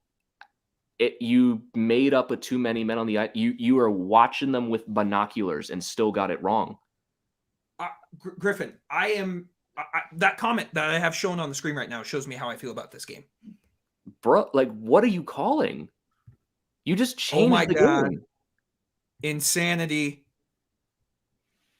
Poor Aiden, I'm happy you won your bet, man, but you shouldn't be happy about it. Like, I cannot believe they called that. The refs have been especially bad this year. I agree, Isha. Griffin, I don't know what else to say, man. Like, the Avs did not deserve to lose that game. No, we had full control of that overtime outside of the 3-on-1. And they made up a penalty. Like, if that was a 50-50 call, I would give the refs credit. But there's nothing there. You changed the outcome. You inserted yourself in. That is the cardinal sin of a referee. You inserted yourself in the game and changed it. Griffin, I can't believe this, man. We got a point out of it, and when we were down 4-3, if you told us we would have got a point out of this game, we would have been satisfied. But to lose like that. Yeah, I would have. If we would have lost in like a normal way. Yeah, I would have been fine with that. If we took a tripping or something, and it's clear tripping, you lose in OT that way. That's whatever. Even if we go to a shootout and we lose it, as annoyed as I would be, I'd rather lose like that. To have a game just changed by the officials, like, that sucks. That's the worst feeling in the world. I need to hear Bednar after this game. I hope Bednar rips them, because he never does. That's my one gripe ever about Jared Bednar, is that he never has our back. He always defers to the officials. I want him to rip them in the conference. I want him to get that $25,000 fine that Bonus got. The fact that he's not screaming at the refs, he's giving them a dirty look. Like, give us some emotion, man. Yeah. Oh my God, man. I'm frustrated, Griffin. Yeah. Aiden, good to see you won your money. And yeah, it was a terrible call. Sorry, it's not the outcome we wanted. I mean, I'm glad you won your money, buddy. I'm glad you're going home happy that your Preds won. At the end of the day, you guys got 2 points. We got a point here. You can't be too upset about it. And apparently on the Preds broadcast, they literally counted 4 when there was only 3. Like, if you slowed it down to like 1/100 times speed, and maybe technically his skate blade was still on the ice, but that does not constitute too many men. If you are actively changing, it's not a penalty. Dude, I genuinely don't have the words for. I watched the replay. My only explanation is that they showed me the wrong replay. If they showed me the correct replay, then I don't know what to say, because there was no penalty on that play. There's no debate. We didn't have too many men on the ice. We were changing. The guy on the bench is actively waiting for the guy to get off the ice, and he did. Here, Griffin, I'm going to send you a picture right now of the call that was too many men on the ice. I can't wait to see this. I even have Preds fans in my mentions saying that was a bad call. That's how you know it's a bad call. That's the thing here. There's no debate to be had. It's a bad call that blew the game. And you got the hockey guy saying the Avs lose on the basis of not knowing how to do math. Well, I guess technically. Griffin. He's getting on the bench. He's getting on the bench. Call, man. Wow. All right, man. Well, the Predators have 5 people on the ice in that picture. Yeah. The Predators in this picture, they called the Avalanche a penalty here. We have a guy getting on the bench. His hands are on the boards, and he's getting on the bench. And they called that too many men on the Avs. The Predators in this picture have 1, 2, 3, 4, 5 guys in frame on the ice, skates on the ice and all. Now, Christian, is this the overtime picture or the one that was in the final 2 minutes of the game? That's the overtime one. That's the overtime one here. I think I'm going to share it on the screen here just so we all can see.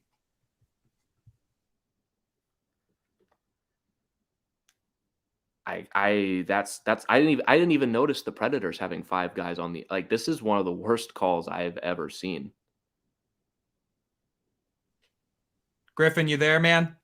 Yeah, I'm here. Okay. Chrome tabs. All right, everyone. I want you all to take a peek at that. Oh, I need to put it on screen. That would probably help, Griffin. Yeah. Look at that. Do you see 4 guys on there, Griffin? I'm going to zoom in here, too. So I got 5 Predators. Okay, let's do some math here. So we've got 1 Av, 2 Avs, 3 Avs. The 4th is on the ice, but he's going through the door. Yeah, and I can't tell who that is, but he had just gotten off the bench, and he's taken 2 strides onto the ice. That guy is currently changing, and you've got 1 Predator, 2 Predators, 3 4, Predators. 5. 5 right there, Griffin. Look at this. And how is that too many men on the Avs? That is too many men on the Predators. They called it on the Avs. Like, I don't get it, man. Like, the words, that's the worst call we've seen all year. It's objectively wrong. Not only is it not too many men on the Avs, the Predators have 2 extra guys. 2. I am flabbergasted. That is horrendous. That is so bad. So bad. And, like, okay, let's pretend that the Predators do not have 5 people on the ice. Let's simply focus on the Av. Let's say that is too many men on the ice. What effect is he having on the play? He's not. He's getting on the bench, Griffin. He's being skated backwards, and he has his hands on the boards changing. I'm trying to rationalize this. I am, because I'm trying not to come off like a complete homer here. We are being homers, man. The math's right there. There's 1, 2, 3, 4, 5. There is picture evidence right here that we just got jobbed. Like, what am I looking at here? Oh, dude. Oh, all right. Let's end the stream. Let's send them off here. We could talk for hours about this. We'll talk about it if you're interested. Come listen to our podcast, the Tell It Avs It Is podcast. Find it on all podcast platforms. Thank you to everyone watching with us. It's truly a shame this game ended this way. I have no idea if Faggio's right here, Griffin. Yeah, it looks like he copied it direct from the rule book. So let's say Rule 74.1, too many men on the ice. Players may be changed at any time during the play from player's bench, provided that the player or player leaving the bench shall be within 5 feet of his bench. He is literally there. Yeah. He is hands on the boards changing. By the rule book, that is the wrong call. And it's even worse when you consider that you have 5 Predators on the ice. And by that same rule, the Predators don't have too many men on the ice. No one's at fault here. Why are you calling a penalty? Ugh, it makes no sense. And if you're calling a penalty, how are you calling it on the team that has 1 guy instead of 2? I don't know. There has to be something we're missing, man. There has to be. I'm gonna give the officials some credit. There is no way you got that wrong. There has to be something that I'm missing here. It has to be the wrong replay. It has to be. Surely that's not right. I don't disagree, man. There has to be something we're missing here. But we're gonna hop off before my head explodes on stream. Before it explodes, follow us on Twitter. Griffin is at GYoungsNHL. My Twitter name is Christian_Bolle, B as in boy, OLLE. Follow the show at Tell It Avs It Is. If you go follow the show right now, we're going to be doing a giveaway for Colorado Avalanche versus the Montreal Canadiens game on the 22nd of January. So just make sure you go follow us. We have a great time, and make sure you listen to the podcast. Griffin, you got anything else, man? Yeah, just thank you to everyone who tuned in, especially if you stayed with us the entire way. You're genuinely the best. Like, it doesn't matter the point you joined in. The fact that you're here with us at all is amazing. Thank you so much for spending some time with us and watching this game with us. Controversial as it was, I had a good time. I had a blast. I always have a blast hanging out with you guys in chat. You guys joining from all over the world just blows my mind. So thank you to everyone who joined us for this stream. And if you know how to count, you're already more capable than an NHL official. Without a doubt. Follow your dreams, kids. So thank you so much for joining us for this one. We will be back next week with the Anaheim Ducks live stream against the Colorado Avalanche. We will be back for that one. Hope to see you guys there. And if you want to keep watching some live streams, right now, we have the Toronto Maple Leafs and Vegas Golden Knights on the Hockey Podcast Network YouTube page where you already are. So just click the channel page and hop right on over there, say hi to the boys, and we'll catch you guys next week. Thank you so much for joining us. That sucked. And we'll catch you guys next time. Hope to see you guys on the Tell It Avs It Is podcast, wherever you guys get your podcasts from. If you want to hear me rant for 3 hours straight about just how much of a joke NHL officiating is, catch you there. So thank you so much once again, everyone, for joining us. And we'll see you next time. Hope you guys enjoy your night, and we'll see you then.